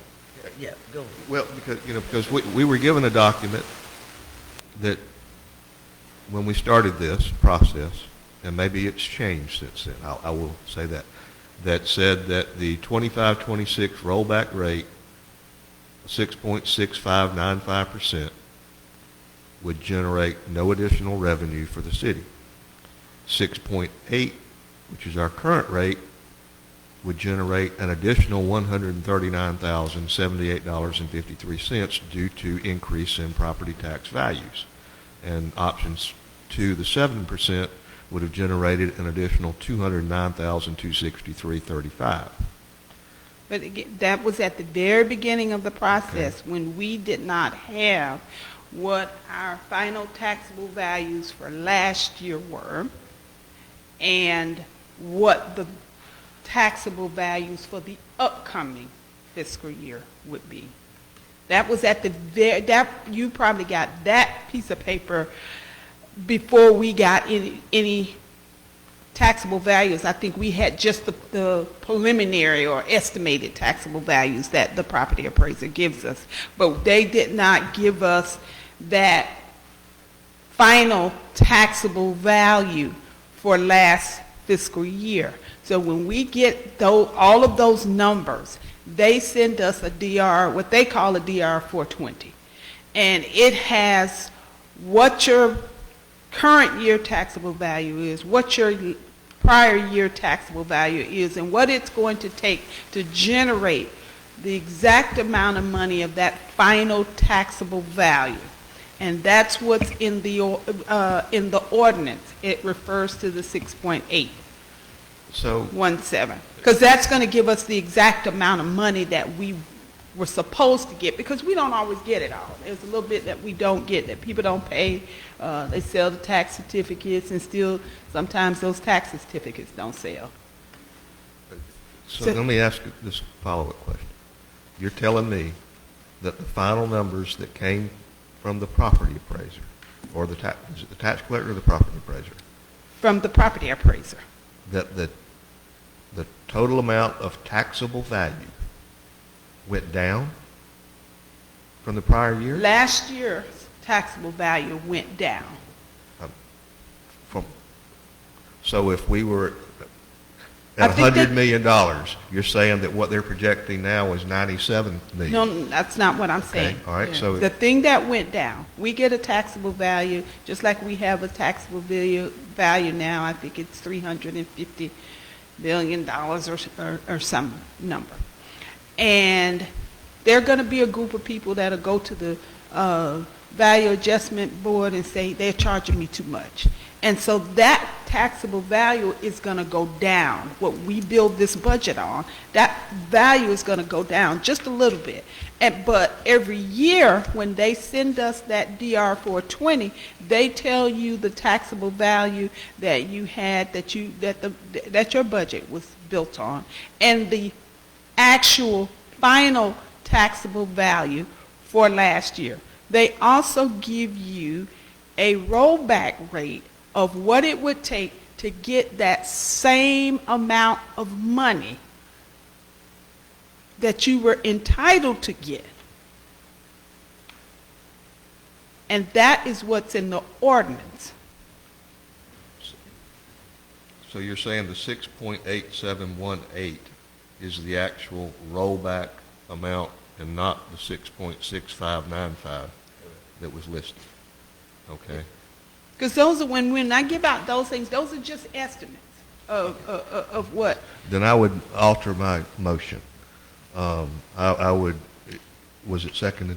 It was I did. seconded by Okay. Commissioner Harris. I withdraw. Okay. I will withdraw the motion and offer a substitute motion or a different motion that instead of the rate being 7%, it be whatever, the rollback rate of 6.8718%. Well, that would be the current. That'd be current, The rollback was 6.871. 6.6. Well, The see, current was 6.8, right? Well, see, this is what's confusing I to know. me. Our current is 6.8, so I have a hard time understanding how the rollback Is is less. higher. Because your value, the value that was based on was higher. No, okay, And okay. then, so when they get those, when they go to the value adjustment board, let's say your value was $100, and that's what that 6.8 was generated on. But then your value went down to $75. So it's gonna take you just a little bit more in millage to get that $75 than it would have taken to get the $100. I'm sorry. There This is no way, confusion. That's confusing. there is no way that the property tax values in this city have gone down. No, no way. There's no way. And what we just watched over at the county, where the county had a huge budget increase, over the past 10 years, it's been a $20 million increase in revenue. I'm sorry, but I find it extremely and exceedingly difficult to believe that the property tax, the base, what our base of property tax value is, has gone down. The only way that our rollback rate can be higher than our current is if that has happened. And I don't see, do you have that form that you can go get and show to us? Because I'm Sure. sorry, I'm If we, confused. either recess for a few minutes? We can recess, because I can, Okay. motion to recess. A 2-minute recess while Ms. Daniel gets some information for us to understand the millage rate. This is crazy.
Ms. Daniels has provided us the certification of taxable value.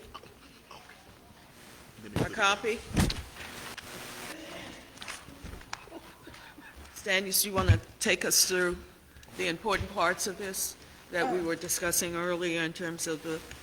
Section 2, and we call it the DR 420, but it is the certification of taxable values that we complete. Section 1 is completed by the property appraiser, and this is what they sent over to us. And you see at the bottom of Section 1 where he signs it electronically, because this is all done through the OASIS system, and it's all electronic. He certifies it over to us, and he has to do that by July 1st. And then Section 2 is the portion that is completed by the taxing authority, which is the city. And some of this is pre-filled in. Some of it calculates when we put in the proposed millage rate.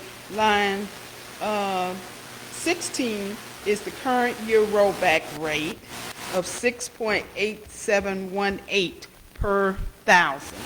And that's where that number comes from. That is in the ordinance, ordinance number 1159-2025. And we fill in what the proposed millage rate is on line 17, and then that gives us the total proposed taxes levied by that proposed millage rate that is on line 18. On the second page is where we put in when the first public hearing is going to be. In the middle of that page where it says first public budget hearing, we fill in that information for, and that first hearing was on September 9th. We put in the time, the date, and then we certify it back to the property appraiser, and he waits for us to do what we need to do here between the first public hearing and the second public hearing. And there's some things that we have to do to go in to fill out, how you all vote, how everybody votes, and all of those things. We send them all of the copies of the advertisements and all of that, and that is the trim process.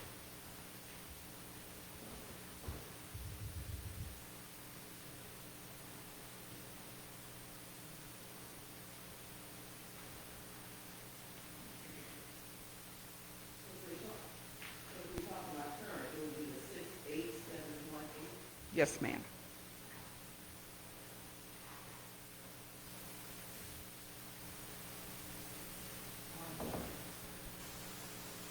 Mr. Stevens, you had a motion on the floor. I do have a motion on the floor, but I want to check something. Give me 15 seconds.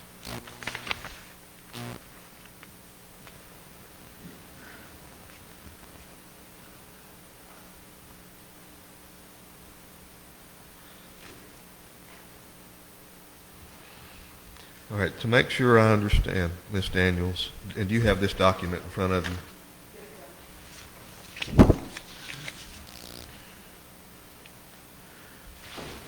Our prior year, on page 2, line 22, well, that's independent special districts. I'm sorry, let's get back to it. Our prior year proceeds on page 1, line 11, were $2,228,024. And that was at a rate of 6.8% millage, correct? Okay.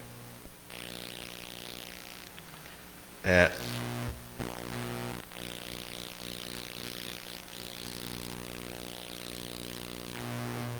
line 12, that 538,070 is what goes to the CRA, okay, for a net adjusted of $1,689,954.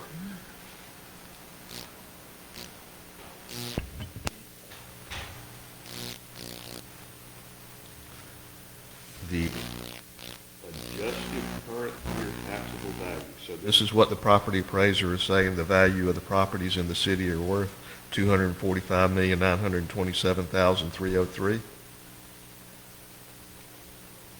Okay. That's the adjusted current. Do we have anything that shows what last year's adjusted current year taxable rate was? Is that the 228? It's 200? No, I'm sorry. No, that's not that. It would have to be 245 million, something like that.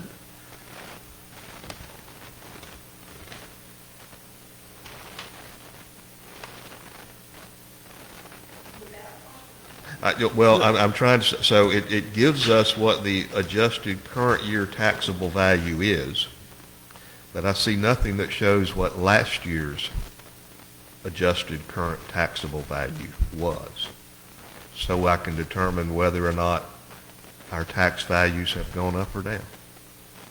There's nothing on this document that I see that shows that. Would you turn on your mic, please?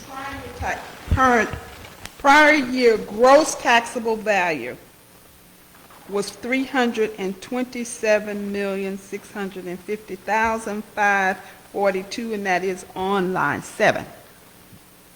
Is that countywide or just the city? That's just the city. Okay. So that was the final gross tax value from the prior year. And now they're saying this year it's going to drop from 327 million to 245 million? That takes into the account the CRA. That amount that we have to, the increment, the dedicated increment value is the 88,000. So our 327 minus that 88 million, because that's what we are entitled to receive. We're not entitled to receive the value, the increment value of the CRA.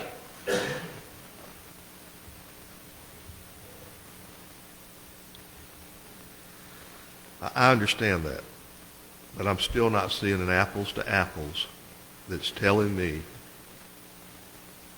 the amount of taxable value property that the city gets 100% of the proceeds from, the net, right? I'm not seeing that anywhere. I see that the final gross taxable value for the prior year is 327,655.42.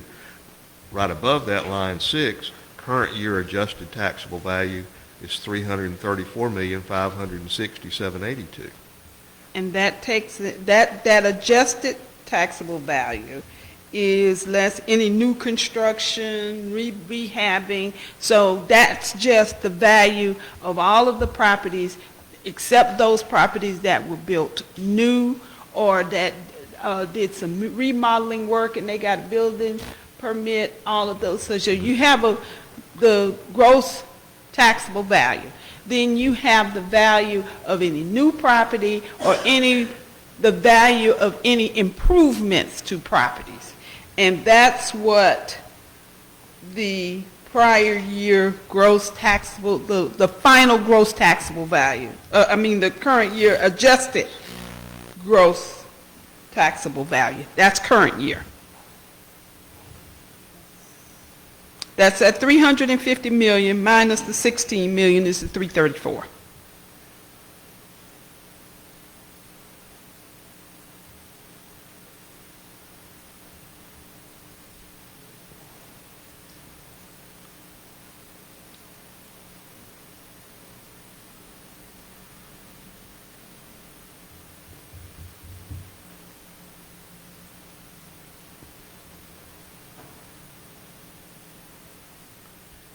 Okay, I apologize. I guess I'm tired. Line 7, 6 and 7. Line 6, current year adjustable value. I understand that's 350 million minus the 16 million in improvements. for 334. That's 24, 25, That's current year. current year, where we are, that's the value that we just got from the property Okay, appraisal. all right. And so the number right below that then, It's last year's final gross taxable value. which is $6 million less, or, less than what they're projecting for this year. Right? 334 minus 327, 7 million. And so if there's a $7 million increase, which appears line 6 over line 7, that's a $7 million increase in taxable value. But then you're not entitled to all of that. No, I understand we're not entitled to the $88,633,479, but I also don't see where that is included in the prior year's calculation. What you're saying is we're only entitled to $245,927,303. I understand that. I just don't see how, if the tax value is higher in the upcoming year versus what it was last year,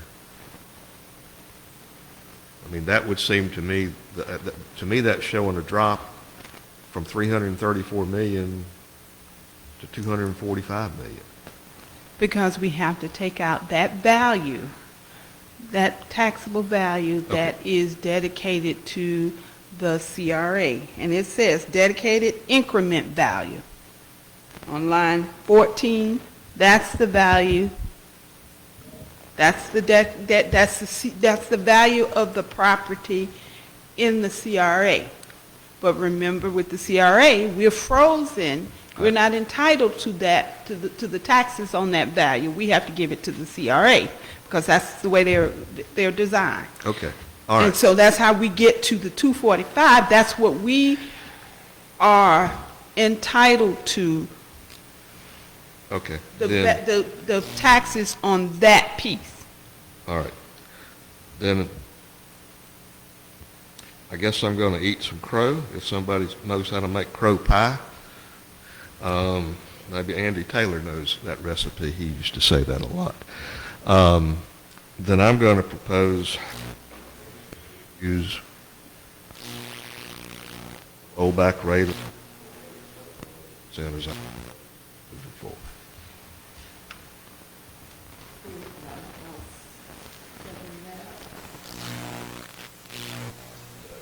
The rollback rate. It's been moved and second that we approve the 6.8718 millage rate. Did I get it right? Yes, ma'am. For the upcoming fiscal year. Ready for the question? May I have a roll call, Ms. Clerk?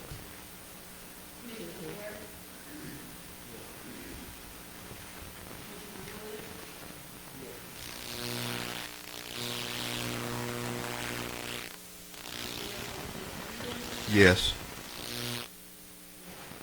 Yeah. Motion passes 4-1.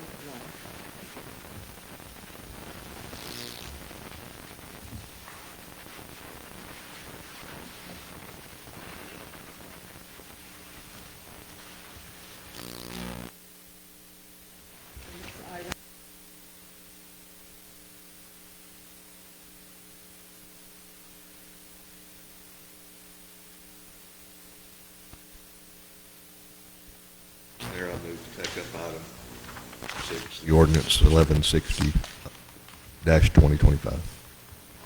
It's been second. It's been moved and second that we take up ordinance 1160, 2025, final budget for 2025-26, second reading.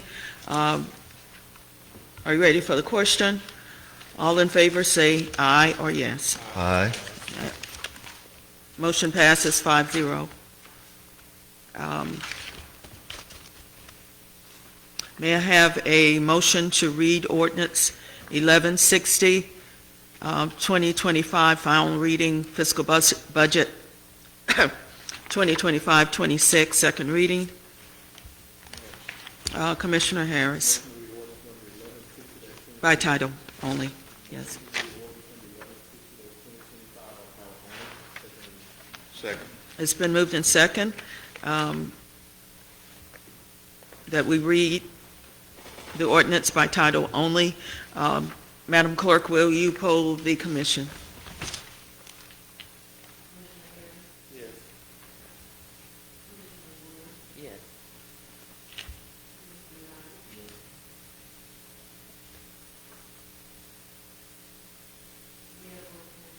Yes. Yes. Yes. This is a public hearing to consider ordinance 1160, 2025, final reading final budget fiscal year 2025-26, second reading. We'll call staff to provide a summary on the proposed ordinance at this time. And second reading. Oh, I'm sorry. Missed a point. The clerk has to read the ordinance. It's getting late. Madam Clerk, will you read the ordinance by title only, please?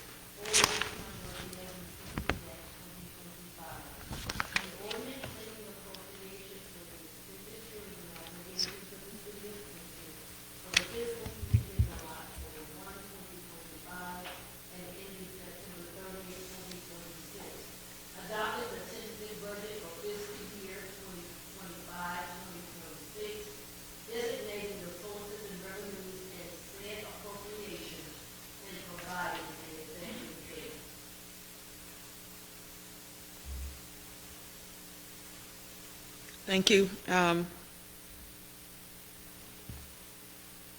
Staff, would you provide the summary, please?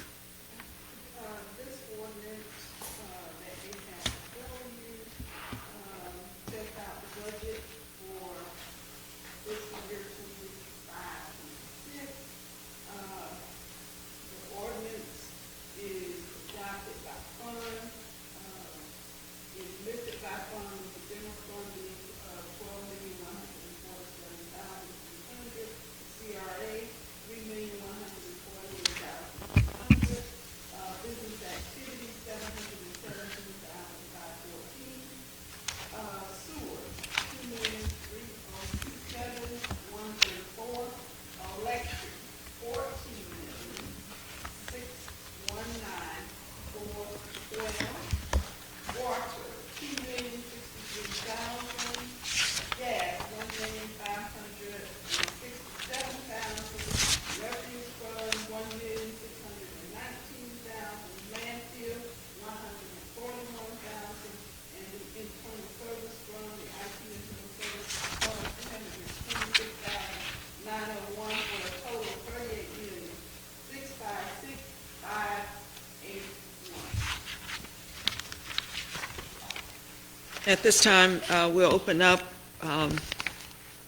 for a public hearing. If any member of the public would like to speak on ordinance 1160, 2025, you may do so at this time.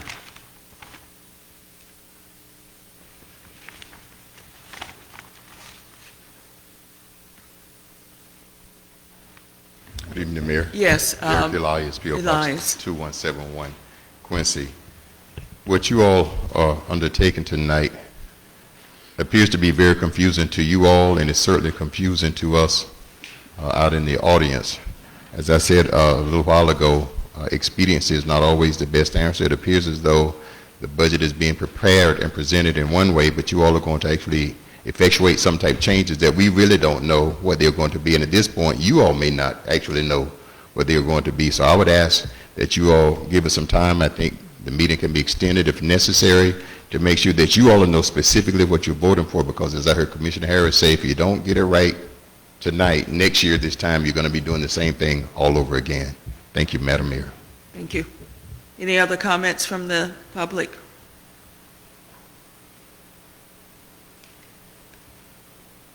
At this time, we'll close the public hearing and turn it over for consideration by the City Commission. Commissioner Wood. Thank you. Ms. Daniels, so we changed, so the CRA budget went up?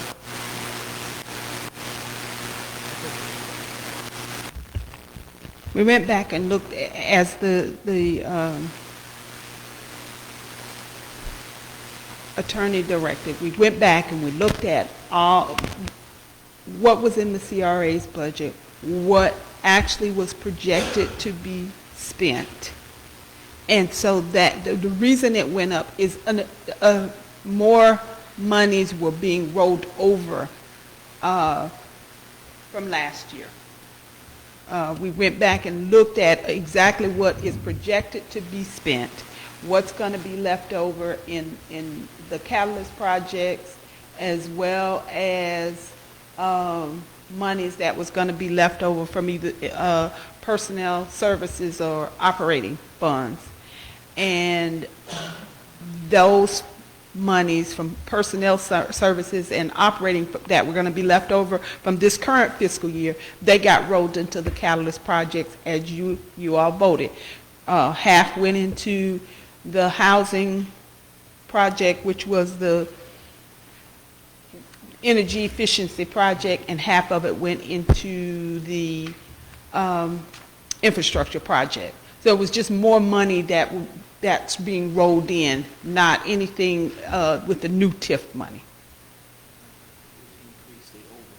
Which will increase the overall, because that's revenue, and that revenue gets expended somewhere. So.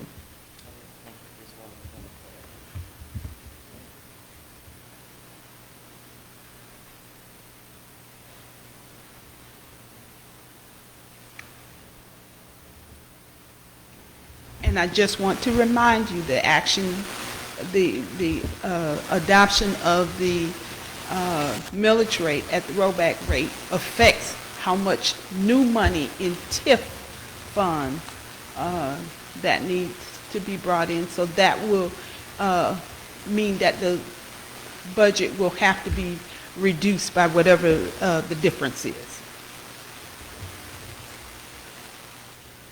Because we calculated the amount of TIF that the city pays based on the 7 mills. But now we have to calculate it on the 6.8718. So that budget will go down just a little bit. So would you agree that, so how do you vote to approve something that's not reflective of what we just voted on later? You would direct us to make the necessary correction.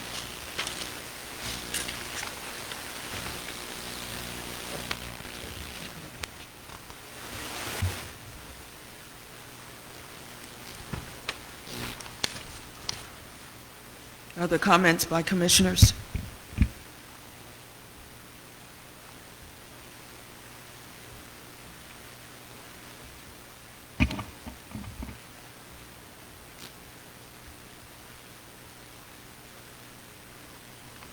What is the pleasure of the dais at this moment?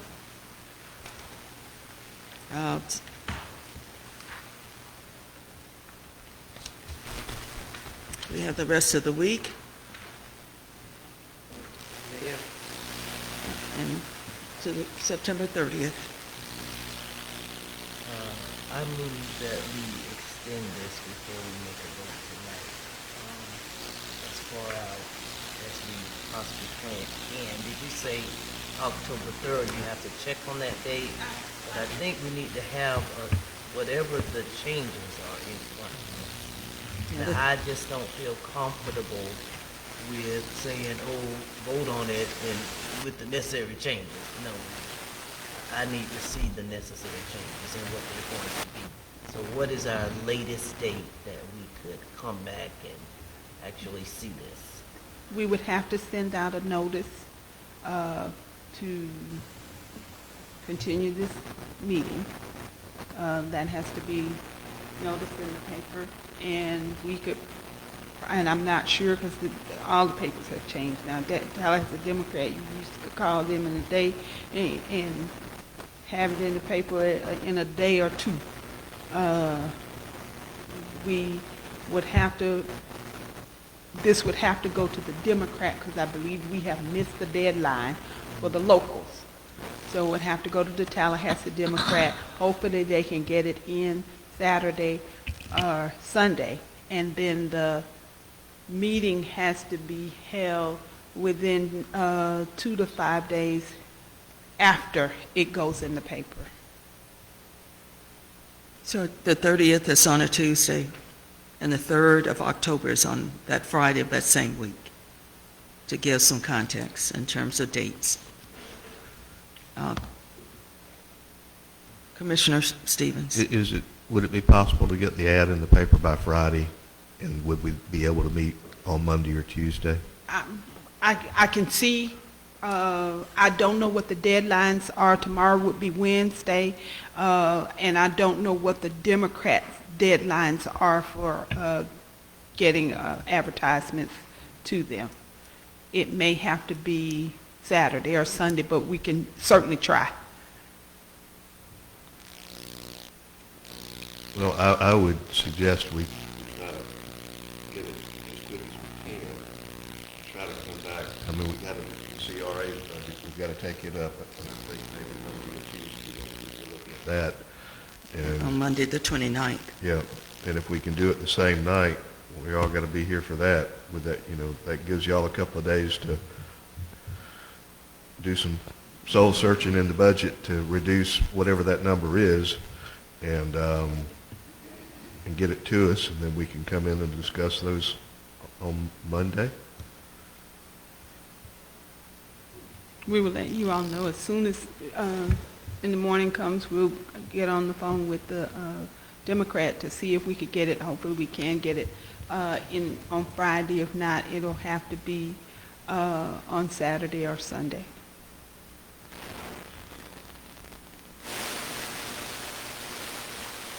I agree.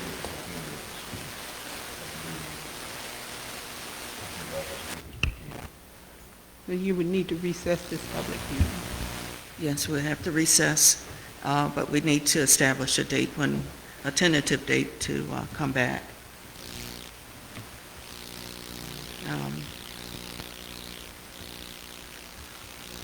You want to do that tonight or to wait until Ms. Daniels can give us some idea about the newspaper?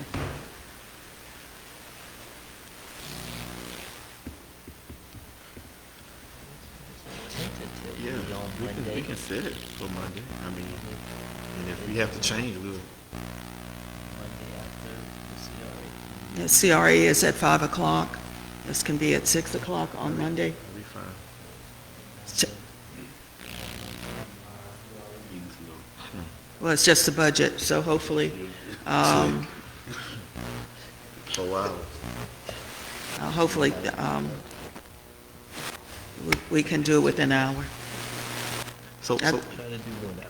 Yes, if everybody focus and put their attention knowing that this is for the good of the city of Quincy. So that we're clear, on Monday, we're getting back the updated numbers for the CRA portion, As well as the changes as that, well as the change in the millage. and change in the millage and how that impacts the amounts on the Okay. page for, And that still leaves room for this commission to talk, to provide the guidance that we offered earlier in terms of the cuts or the reduction in the budget, putting that money in a contingency, and then we come back and look at what those cuts look like.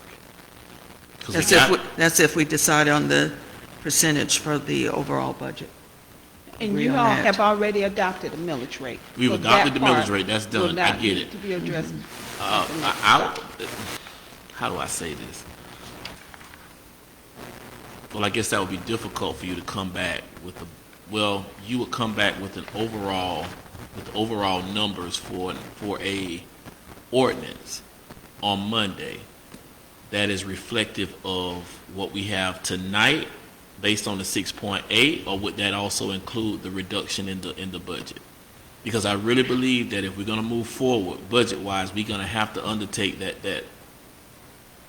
I'm talking to my colleagues now. We're going to have to undertake that reduction in the budget. I mean, it's just no way around that. I mean, we can't keep saying we're going to cut, and I mean, we just reduced the millage rate, so we can't reduce the millage rate and keep a $38 million budget. No, I wouldn't approve it Right. if we did that again. So are we? I would like for the ordinance to reflect a reduction of anywhere from 8 to 10%. That's what I would like the ordinance to reflect, along with that savings again placed in contingency, and then we can continue the discussion. It allows us to move forward after Monday. Well, yes, have you finished? I'm done. Thank you. Commissioner Knight. And I agree with what you're saying, so we want staff to already have that reduction available to us by next meeting. Not necessarily by line item, but the ordinance reflects that reduction. In other words, those numbers you presented to us in the ordinance tonight, it reflects a reduction in expenditures with those savings being placed, like you said, in contingency. And then that will afford us an opportunity after the budget is passed to go back and start looking at our recommendations, because I don't want the recommendations that were presented here tonight to fall on deaf ears. We need to seriously take a look at them. But that's if we approve the overall either 8 or 10%, depending on which way we go. Well, yeah. So, because we had two proposals on the table, 8% and then a 10%, and then individual line items, well, 3 I proposals. don't think 8% ever Can made I it. make a recommendation?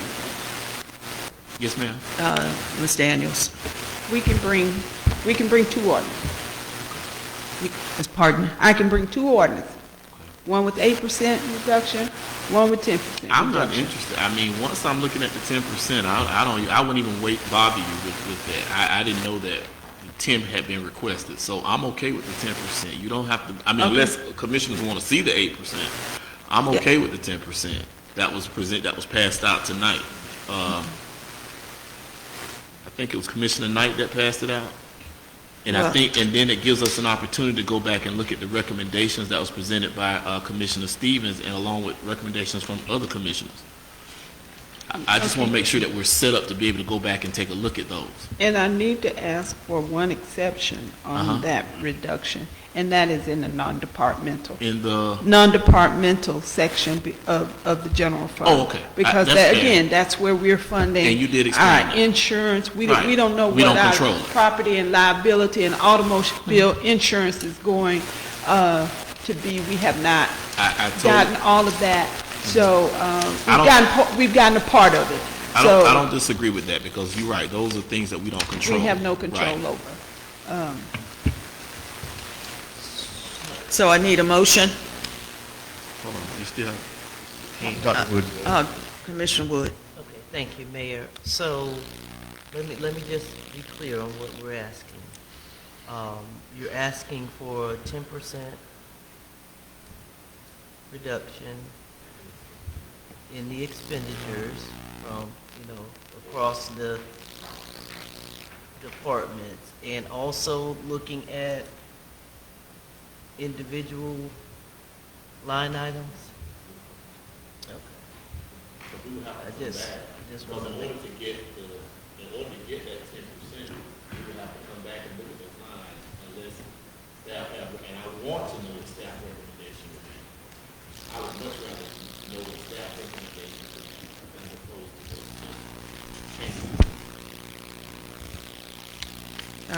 Commissioners. Because I want us to be, just mindful, be very careful when I don't even like the word cut. I don't like, I want us to be mindful, but Reducing I do want expenditures. us to look at, how we can, I've always said, we need to also look at consolidating and reducing some things, but, because there are some things you can do without the cuts, so I'll bring some of that back as well, in our next meeting, so that we can look at that too. We're not just talking about cuts. But yes, I would agree with at least bringing that back to us via an ordinance, Ms. Daniels. Commissioner Stevens had his hand up before you, Commissioner Knight. I think that as we look at whatever that 10% cut is, I think again, Ms. Daniels has pointed out, there's the non-departmental that it can't be touched. And I think the other area that what we're paying for the electricity and gas and those kind of things, that's beyond our control as well. Whatever it is, we have to pay it. So I think the 10% reduction is then everything else is left beyond that would be the exercise. Commissioner Knight? Question, I hate to just throw this question out there to you, but just how much in revenue did this city receive this fiscal year? Just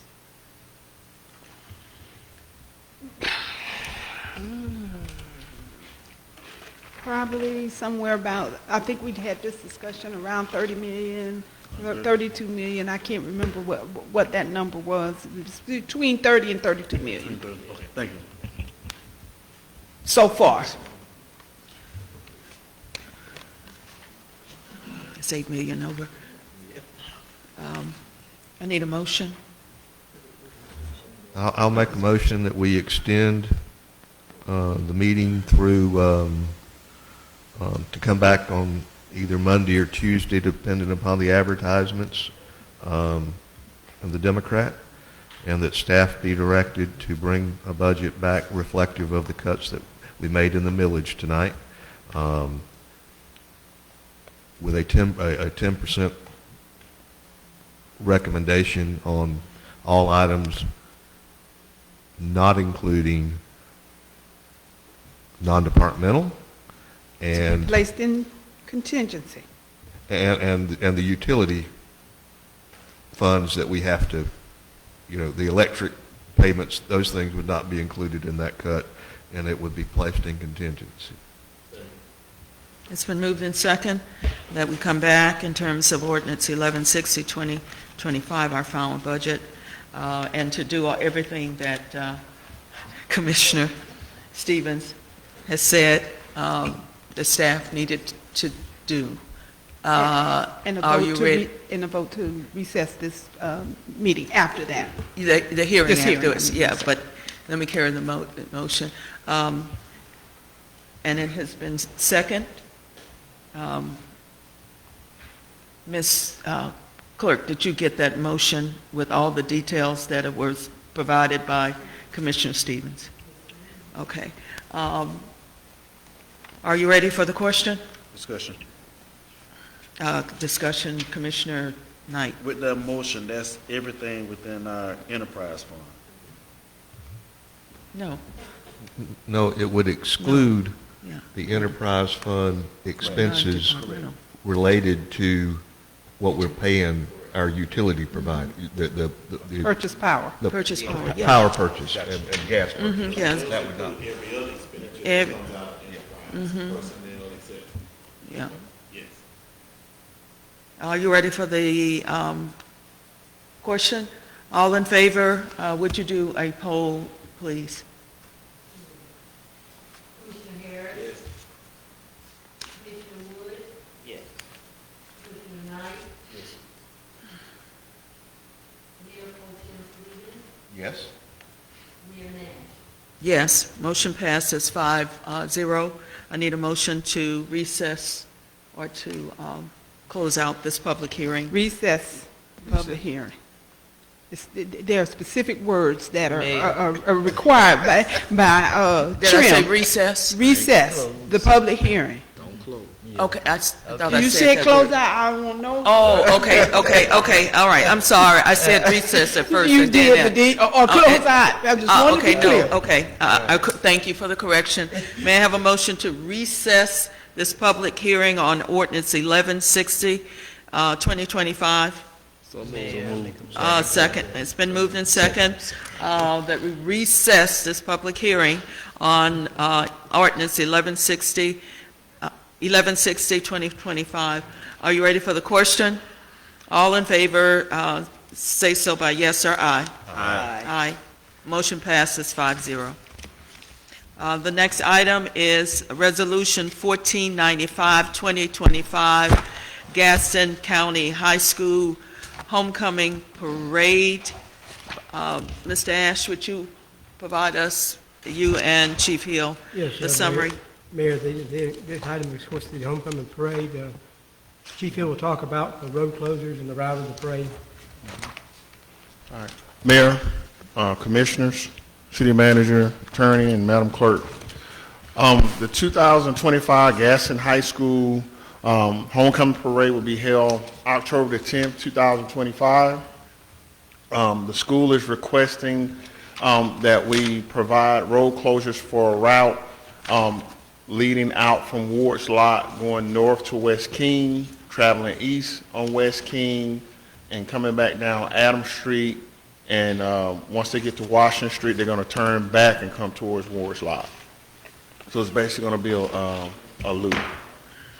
And they're asking for the roads to be closed from approximately 3 p.m. that day till about 7. There was a misprint in the resolution. It's going to be about 7 because we still So have to 3 do to cleanup. 7?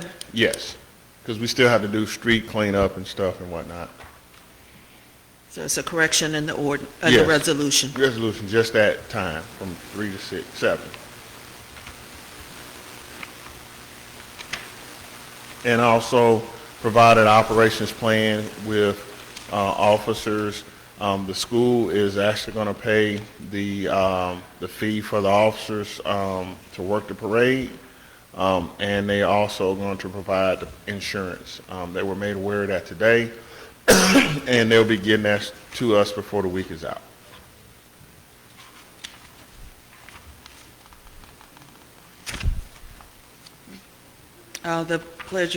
What is the pleasure of the dais regarding Resolution 1495, The question about cleanup. I'm sorry, go ahead. 2025? The question about cleanup. Pardon? Cleanup? Yeah. As far as the cleanup, I coordinated with Mr. Bell. We're going to do some cleanup. I don't know if the school is going to reimburse. I think they did 1 year, but I'm not for sure, but we can check in there as well. But as far as the route security and the road closures, they will be paying for that. Please do a correction. That's 1495, 2025-2025 on the resolution. Say again? 1495 Okay. -2025. No. Yeah, I don't have a resolution number on mine. That's Oh, something the okay. clerk gave out. But that's the Okay. pleasure of the dais regarding this resolution. Mayor, Commissioner Knight. make a motion to approve resolution 1495-2025, Gaston County High School homecoming parade. Second. It's been moved in second that we approve a resolution 1495-2025, Gaston County High School homecoming parade. Are you ready for the question? All in favor say yes or aye. Aye. Aye. Passes 5-0. Thank you. We have no reports or requests by the city manager. We have no reports by boards. We have number 8, which is the smart grid report. Mr. Ash and Mr. Goss. I'll ask Mr. Goss to come forward to give an update from last week's update. Mayor, move we take number 8, smart grid report. Second. It's been moved in second that we take up the smart grid report. All in favor, are you ready for the question? All in favor, please say aye. Aye. Aye. Motion passes 5-0.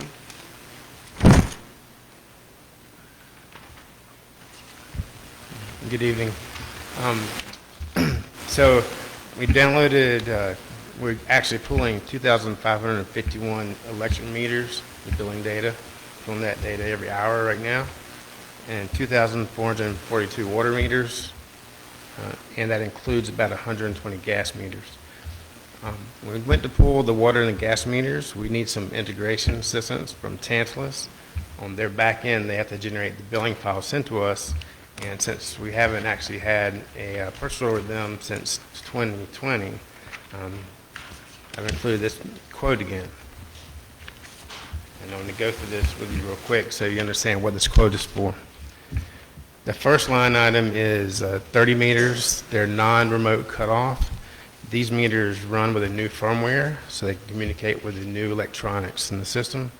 When the system was installed originally in between 2011 and 2013, the Tantalus system does not use that network with their new equipment, so we have to install this equipment to talk to the new meters and new electronics. Anything that's been replaced since probably 2020 uses the new equipment. We will not be able to see that without this line item. The second one is for the remote cutoff meters. There's 2,200 listed here.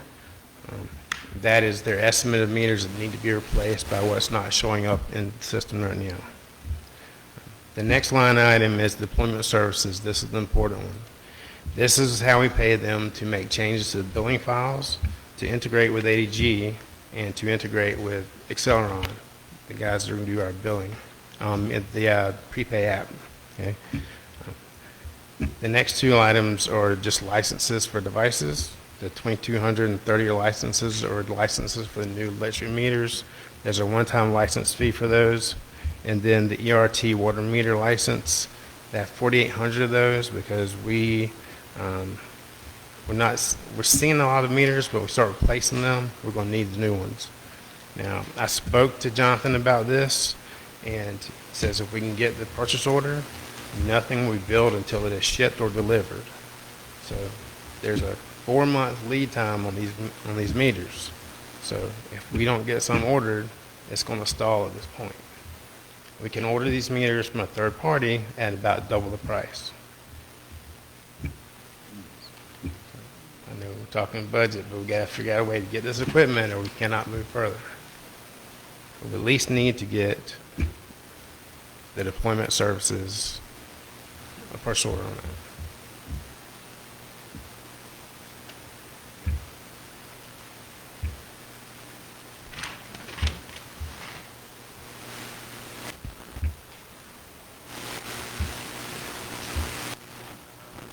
I think once we get through our Stevens?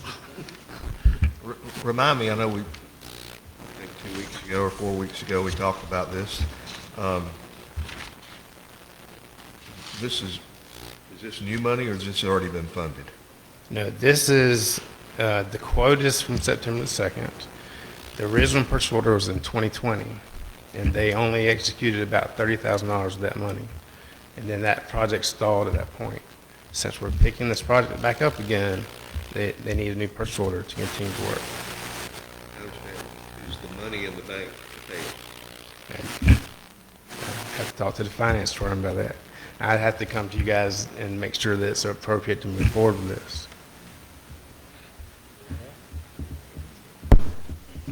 The answer is no. We don't have this kind of funding for all of this. This has to be done over time. Right. We don't have this depth of funding. So the answer's no. And as I was going to say, they don't build this all up front. If they ship 200 meters, they'll only build the 200 meters they ship, and everything else will stay off the books till that point.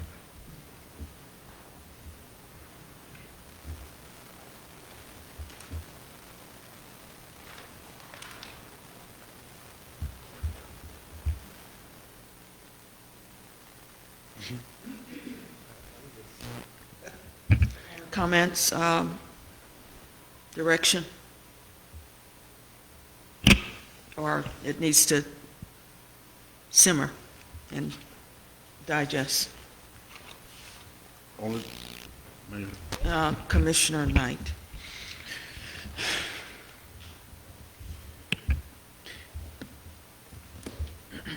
I think to move this city to a 21st century model, to the point where we can get to reading the meters from a centralized location, rather than having individuals to go out read someone meters.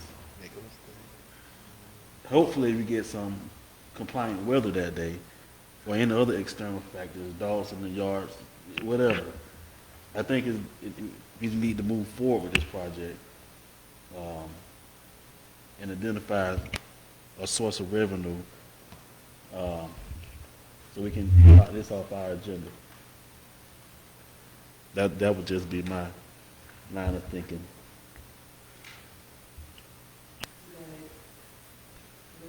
Any ideas where we can get the money?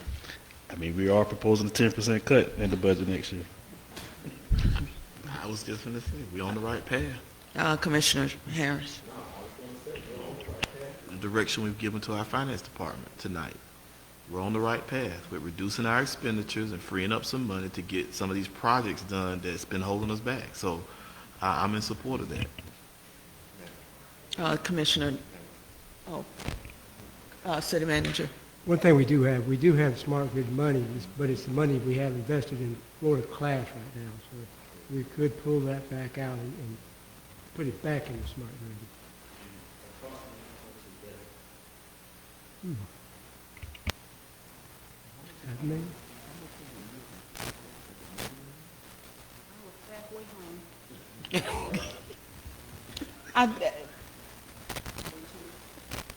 It's about 1.5 million that we have. Because remember, we kept moving that money, and so it's about 1.5 million.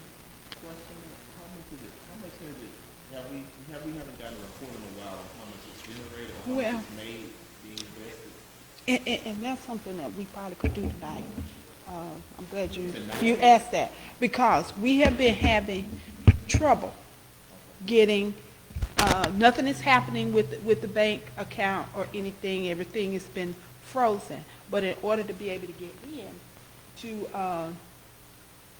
get the pull down the statements and all of that, we frozen everything, so don't nobody get worried about anything happening.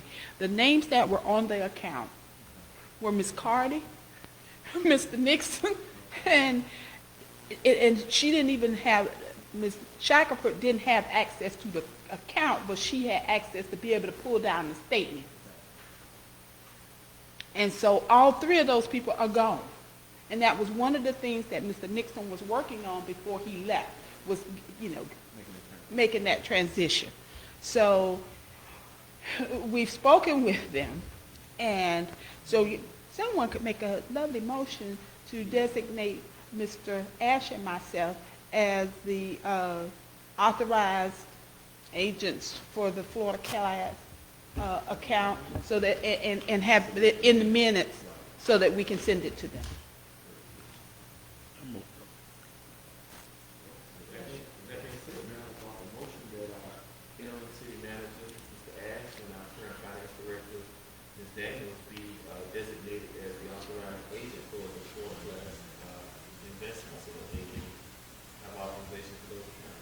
Second. It's been moved and second that we authorize the interim city manager and the finance director, Ms. Daniels, to have, to be the designated agents for the Florida Class investment. Are you ready for the question? All in favor, please say so by yes or aye. Aye. Motion passes 5-0. Mayor. Commissioner Knight. Remind me of that number again. Was that 1.5? So commissioners, my question to you would be, do we want to use that $1.5 million to fund this project? Personally, I would much rather us take a look at what's available once we've gone through our budget process and looked at what's available in the current dollars. Because if that 1.5 is currently making us money, I wouldn't want to deplete it or take anything away from it, because we did put it there for a reason, to generate revenue that we could pull down. So I mean, if we need to, we can, but I would like to first take a look at what this budgeting process will yield us. Because it will be non-recurring. I mean, this is a one-time purchase. Purchase. did you say the first item probably that needs to be purchased is the deployment services? Yes, ma'am. And the 30 non-remote cutoff meters. Line The number 1 and 2. 2,536.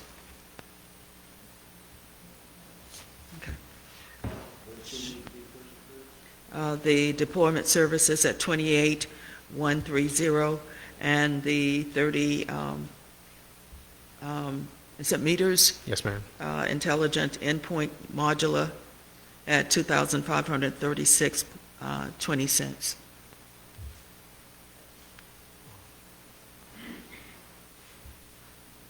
Commissioner Wood? Thank you, Mayor. So now, Mr. Goss, when we order these items, they're going to be used expediently? Yes, ma'am. So that they're not going to sit for 10 years and then they're outdated and we can't use them? They'll be used when they come in. Okay, because we have to do better about preserving the purchases that we're making so that we're not having to go back and start over. I'm in support of this. I think that, I'm like Commissioner Knight, you gotta come up to the 21st century at some point. And having meter readers go out, I'm definitely in support of this, by whatever means we need to make this happen. Thank you, Mayor. Any other comments? Thank you for your report. Thank you. Next item is number 10, city clerk termination. Mayor, I make a motion to take up item 10. Second. It's been moved and second that we take up item 10, city clerk termination. Are you ready for the question? All in favor, say so by saying aye or yes. Aye. Would you poll the commission, please?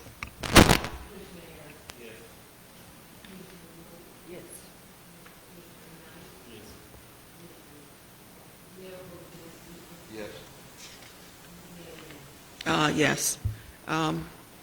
Motion passes 5-0. Commissioner Lane? Thank you, Mayor. I brought this up at the last meeting to move forward with the termination of the contract. I want to ask a couple of questions to provide some additional information in light of some public comments that were made earlier tonight. Attorney Roberts, with the clerk serving as in an at-will position, this board has the wherewithal to terminate that contract at any time for any reason. Is that correct?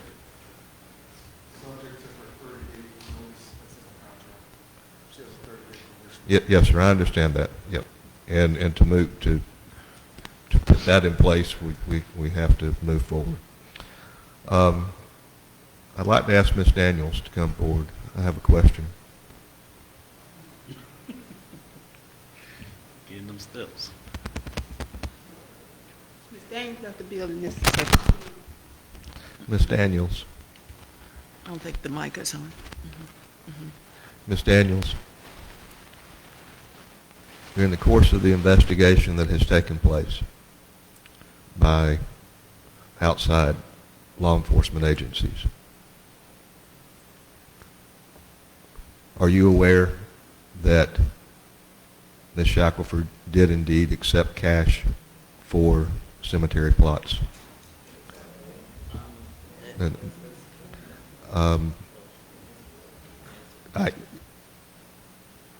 I believe as an employee of the city, she can answer yes or no that she is aware that it occurred. It has no relevance on the criminal investigation. What it has to do with is the city policy of accepting cash.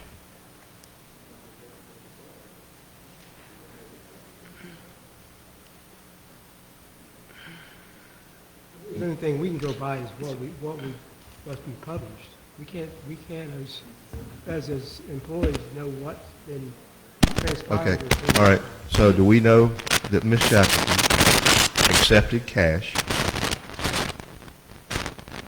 We personally don't know that. All we know is what the FDLA, when they arrested Ms. Shackford, what they published. We have no employees that answered questions in that investigation as to the affirmative of whether or not that happened. A point of order, Mayor. I'm gonna ask that we end that course of lining, especially for an employee at this point. That is being investigated by an outside authority, and for her to make that statement in a public meeting that she can attest to that, I think violates her due process as an employee to at least have some representation here for herself. I'm not going to agree with that we continue with this. I don't see Okay. how that is relevant to the contract that we have to undertake. Okay, all right, well, that's fine. Then I'll move to terminate the contract based upon the fact that I have no confidence that Ms. Shackelford should return to her role as clerk of the court, clerk of the city, and that to continue to pay her is a misuse of taxpayers' dollars. Second? Motion? Discussion. It's been moved in second. Discussion. Are you ready for the question? Discussion. I'm going to recognize you, You Commissioner asking Harris. for the question. Commissioner Come on, Harris. keep up now. Thank you. As much as I don't have a problem with moving forward with this, I think that everything that was added to the motion is completely outside of the confines of the contract. We are much safer following our contract and the provisions of the contract. All that stuff about public trust and all of this, I think needs to be removed from that motion, and we move forward with what that contract states. And we have the ability as a board to terminate that contract with 30 days notice. And I think we should stick to that and leave all this other speculation out of it. We are not that authority. You were talking about moving away from lawsuits, and I mean, come on, our words matter up here in a public meeting. That's all I'm gonna say is our words matter. So I can't support that motion, but I can support a motion that is in line with the contract. My motion was to terminate the contract. There's a whole lot of other stuff you said, Mayor Pro Tem. Then I will retract all that and make a motion to terminate the contract. We need to recognize the discussion.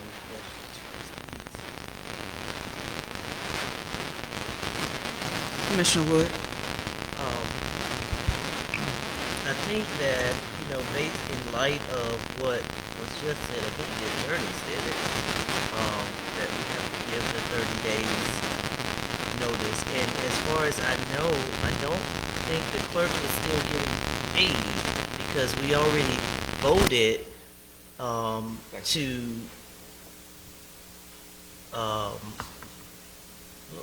Without suspension, without pay. Right, without pay. So she is not getting paid currently, so there are no taxpayers' dollars included here as far as now. She is not getting paid. And I was just gonna ask the friendly amendment to add the 30 days, since that's what the contract states. He's added that in his amendment. That's a friendly amendment, and I'm putting in play that we have to provide the 30-day notice to terminate. That's what this motion is. Understood. And I apologize for going down this Commissioner, and the city manager. City Manager. One point of clarification, she's not getting paid her salary, but the city is still paying Health insurance. health insurance.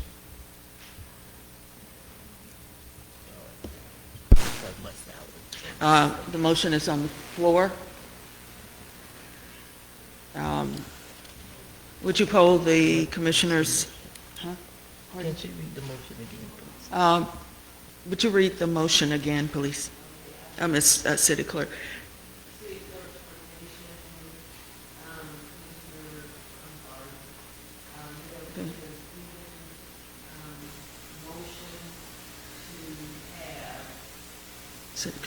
Terminated within the contract in 30 days. Me. Okay.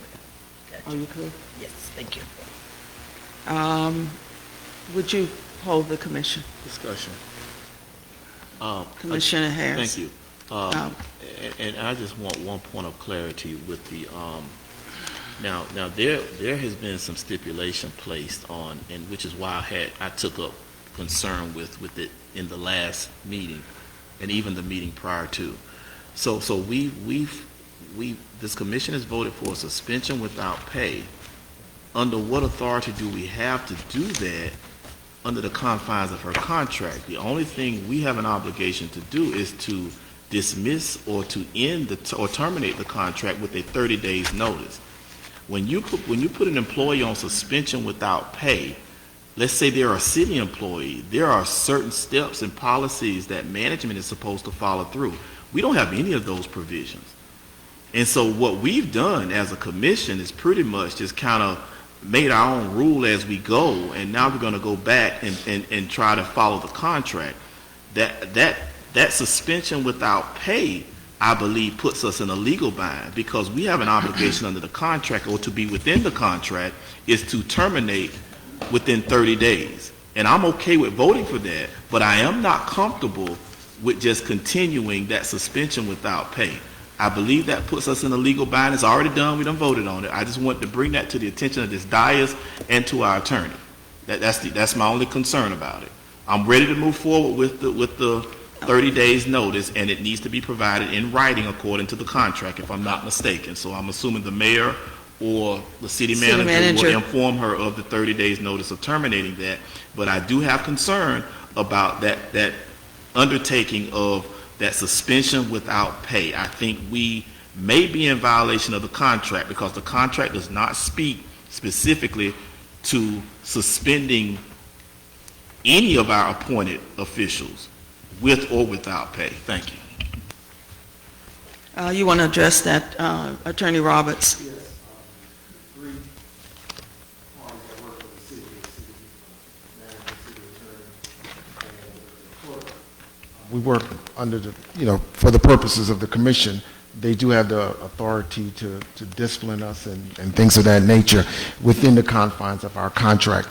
Our contract is silent on the issue of suspension, but during the termination of the agreement, if it's 30 days notice to either party, and if that's the direction the city is going in, then we can provide her with that notice.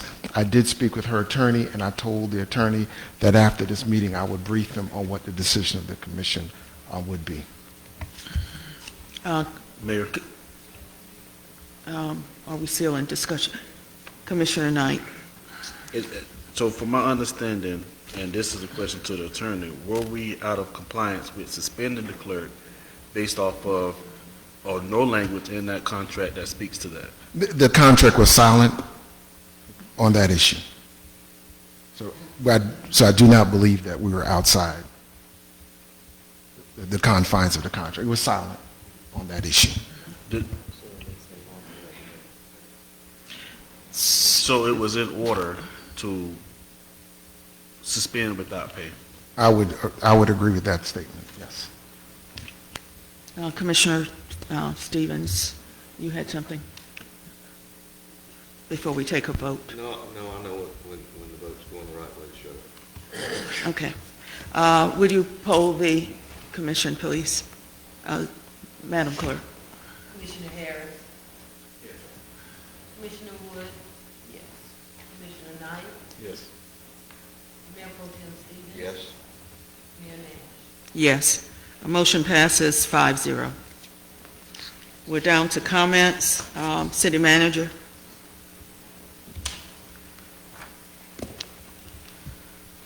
Well, yeah.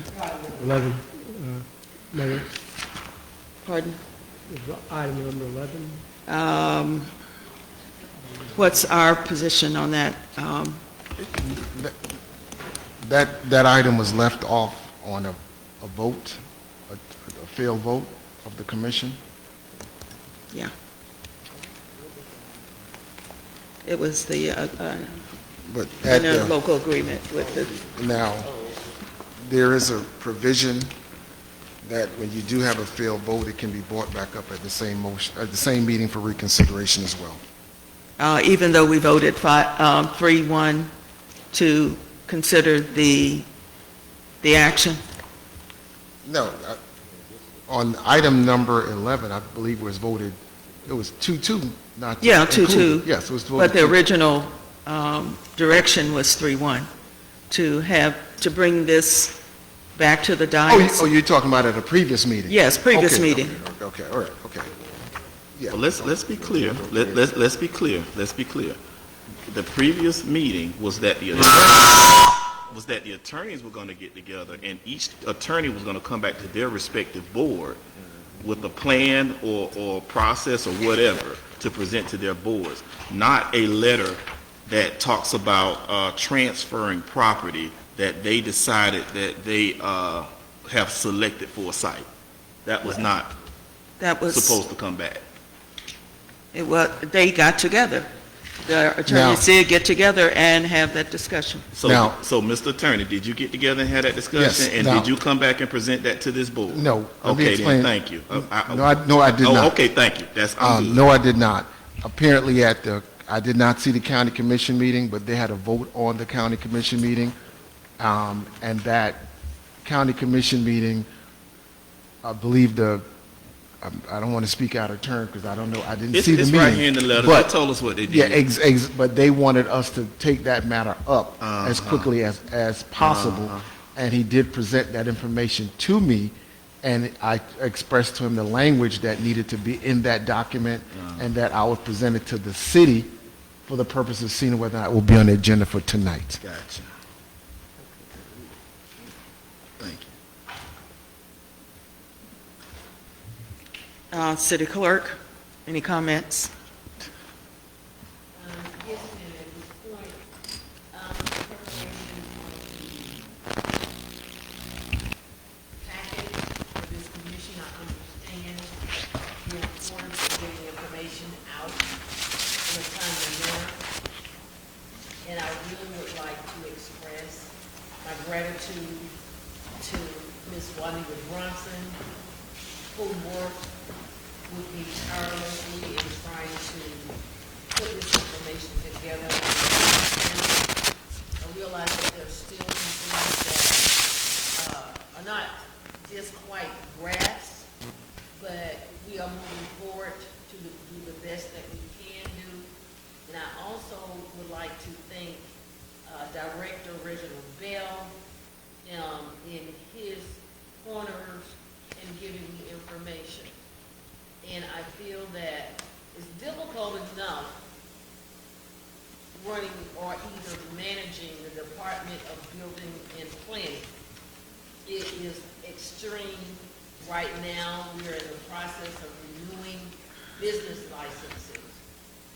We're also in the process of people requesting information on zoning, which we cannot do because we do not have a director of planning.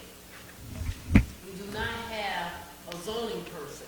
So at this particular moment within the obligation of the Office of Permitting and Building and Planning, the Planning Development Review Board is no longer functioning because we don't have a valid person in that position to provide the knowledge that we would need when it comes to zoning, as well as tonight handling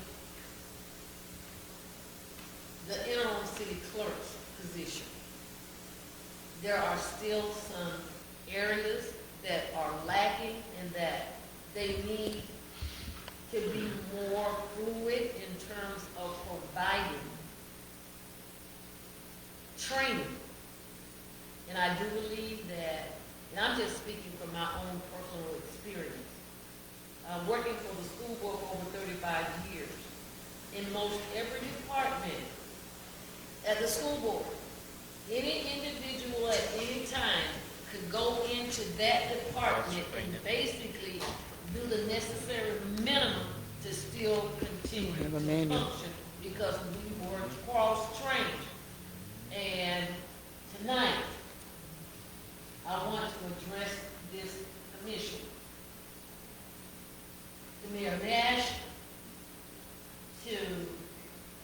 Mayor Pro Tem Stevens, to Commissioner Harris, Commissioner Wood, and Commissioner Knight. I am writing to formally resign from my position as the interim city clerk effective on Tuesday, September 30th, 2025.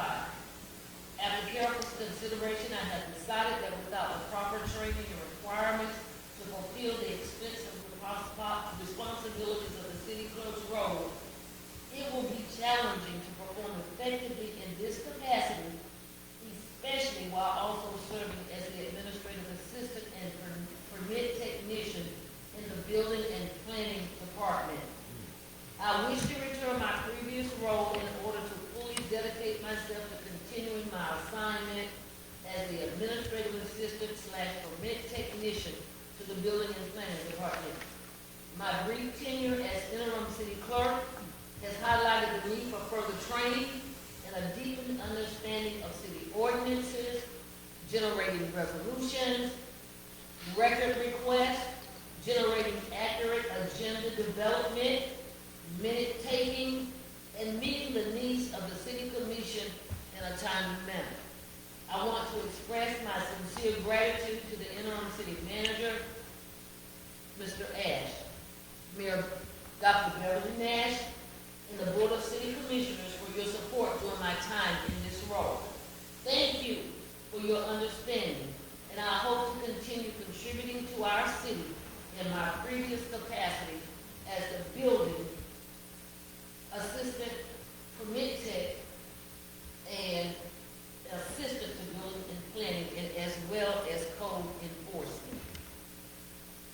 Humbly submitted, Joanne G. Kimball, administrative assistant, permit technician, building and planning department, city of Quincy.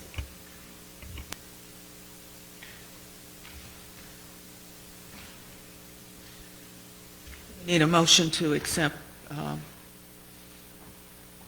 Ms. Kimball's letter, attorney. She's resigning. Okay. All right. City. Yeah, I was going to say thank you very much for your service, Ms. Kimball. We really appreciate the time that you have spent with us. And again, thank you so much. Commissioner Knight. Okay. City Attorney.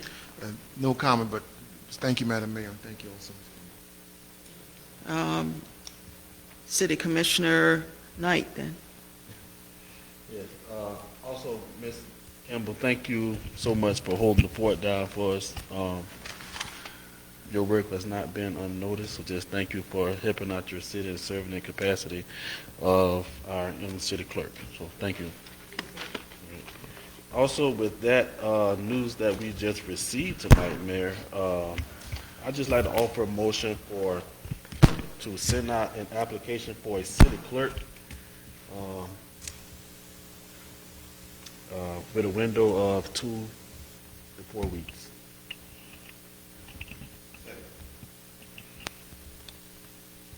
It has moved in second that we enter the advertisement for the position of city clerk for the city of Quincy. It's been moved in second. Are there any questions? All in favor of the motion, say so by yes or aye. Aye. The motion passes 5-0.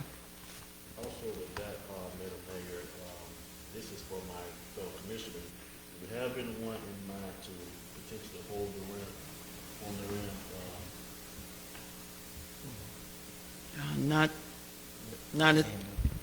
Commissioner, city manager. If I could, I'd like to reach out to the CRA clerk and see if she'd be willing to fill in until we get a city clerk on board.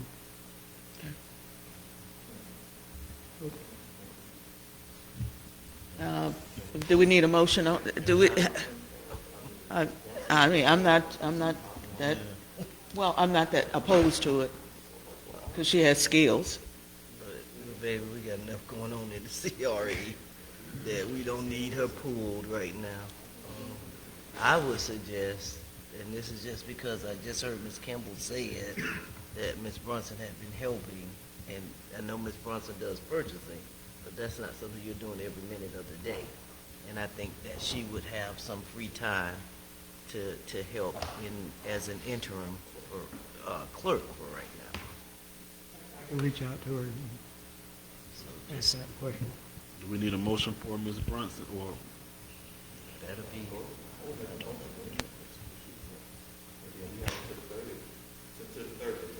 She said the third, yes, her end date is the 30th.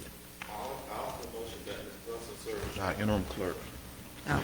Second that. May I amend that with conversation, yeah, with accepting the position, if she accepts the position. It's been moved in second that we ask Ms. Bronson if she accepts the position to operate as our interim city clerk. Are you ready for the question? All in favor of the motion, say so by yes or aye. Aye. Motion passes 5-0. And the very last thing I want to touch on, Manager Ash, when is the deadline for the city manager application? Most all the advertisements expired the 3rd. I believe there's one that goes out to the 5th of October. 5th of October. That's on a Sunday?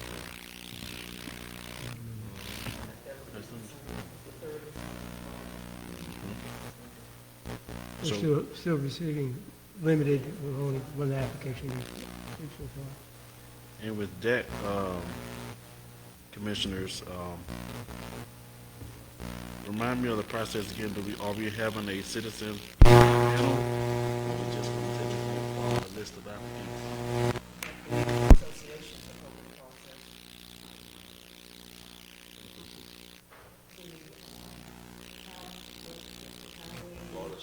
Managers Association, they provided a whole packet of information that they use to move the process. We never agreed to give up our. I heard the presentation, but I don't remember us taking a vote saying we were going to turn it over to them. I'm just saying that they can't. They did a presentation. And they presented us a packet of information. That's all they did. So, My point being, commissioners, that we need to, and don't get me wrong, manager, I think you're doing an excellent job of relaying communication to us, with the commissioner, with me, and maintaining this city together, but you are the utilities director, and I just think it'd be prudent of us if we can try to move fast to get a permanent city manager, so we can finally get some things done in this city. And with that, I just wait till the 3rd.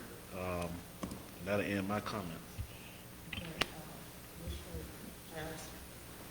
No comment. Thank you, Mayor. Just a couple. Let me just say thank you to Ms. Kimball for your short tenure. I told you in the hallway your minutes were impeccable, very thorough. So thank you for your service. And I look forward to you doing great things where you were stationed prior. So Yes. Good. thank you. Thank you. You know, I'm just one of those believers in what Rosalynn Smith taught me. You never, ever let another team go to fail. And I will not do that as long as I have breath in my heart. Thank you. Thank you for that. Thank you so much. And I also, there was a comment made about the commissioners and us violating our policies. I'm going to try to put this as eloquently as I can. Because my question to that person that made that comment is, are you saying that the city commissioners are blatantly violating our own policies on purpose. If we are not in the know, I hate to put it that way, but if we don't know what's going on when it comes to those policies being violated, then we can't be accused of violating them. We are unaware of some things. And the information that came out about the complaints from QPD and, you know, the police officers about discrimination, retaliation, that's the first I've heard of it. So I would be very careful about accusing us of turning a blind eye to our own policies when we have never been privy to the information. And I don't use that day to day. I know that's what we like to use, but I just say that if commissioners are not aware, then we cannot be accused of blatantly violating our own policies. So I just want to clear that up. That's the first thing. I also want to thank the city employees. Right now, we are under some tenuous times. You hear 10%, you hear 8%, you hear line item cuts, but I do want them to understand that the commissioners we're in a situation that is going to require some bold moves. I looked at and researched furloughs. I was like, that probably wouldn't be good, you furlough. I looked at, well, what if we cut a position here, combine here, would the city manager go for that?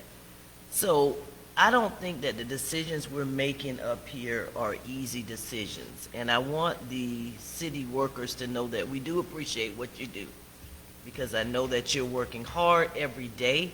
We are not trying to take positions. We're not trying to terminate people from their jobs. But if we want to continue this city in a direction of movement, we're going to have to make some changes. If we don't make them, then someone else is going to come in here and make them. So I just ask you guys out there to be patient with us as we make these decisions that are in the end going to benefit everyone, including our city. But I am just looking, interim city manager, looking for some movement in District 1.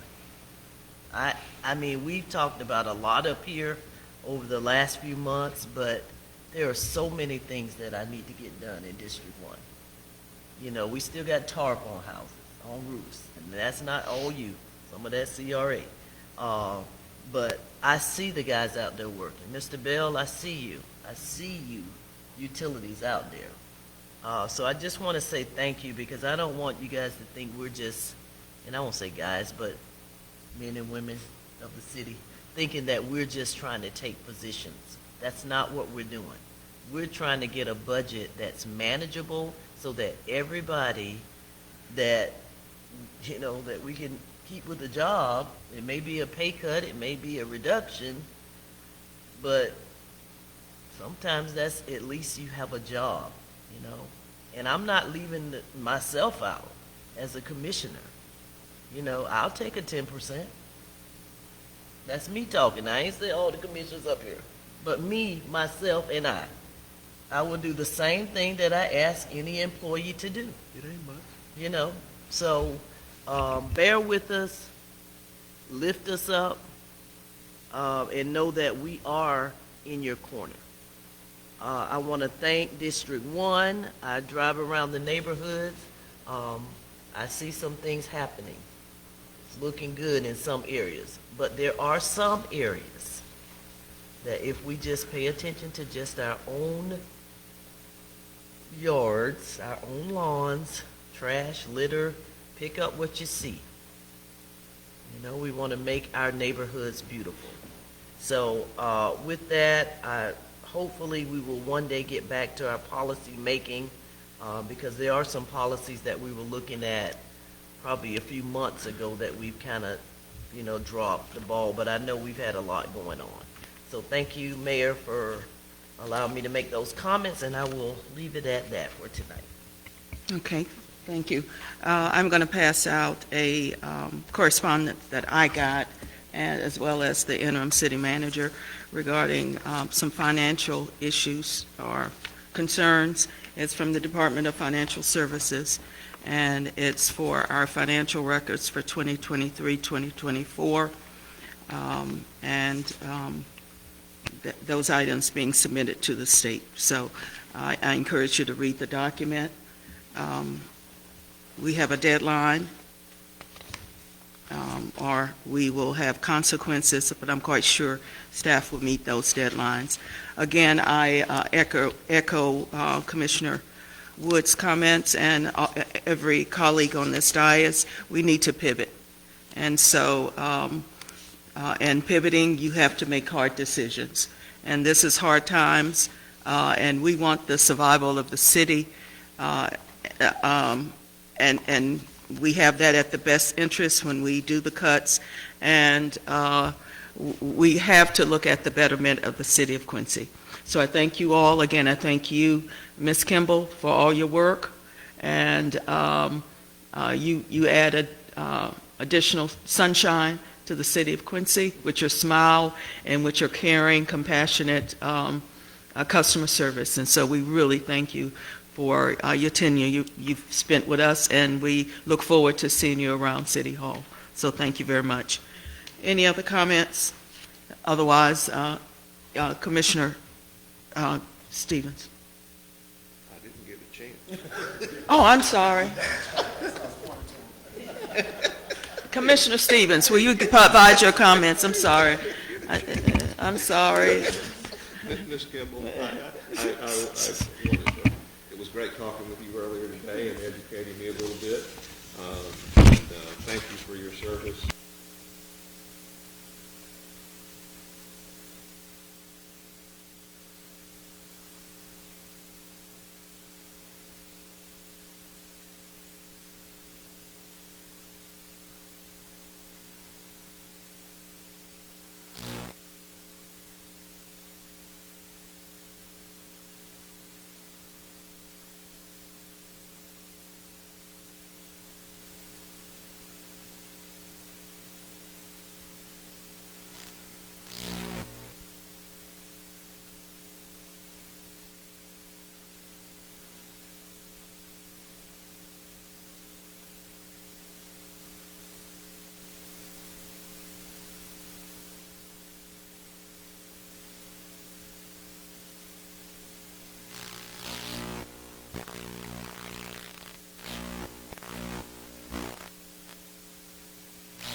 Adjourn, please. Second. Meeting adjourned.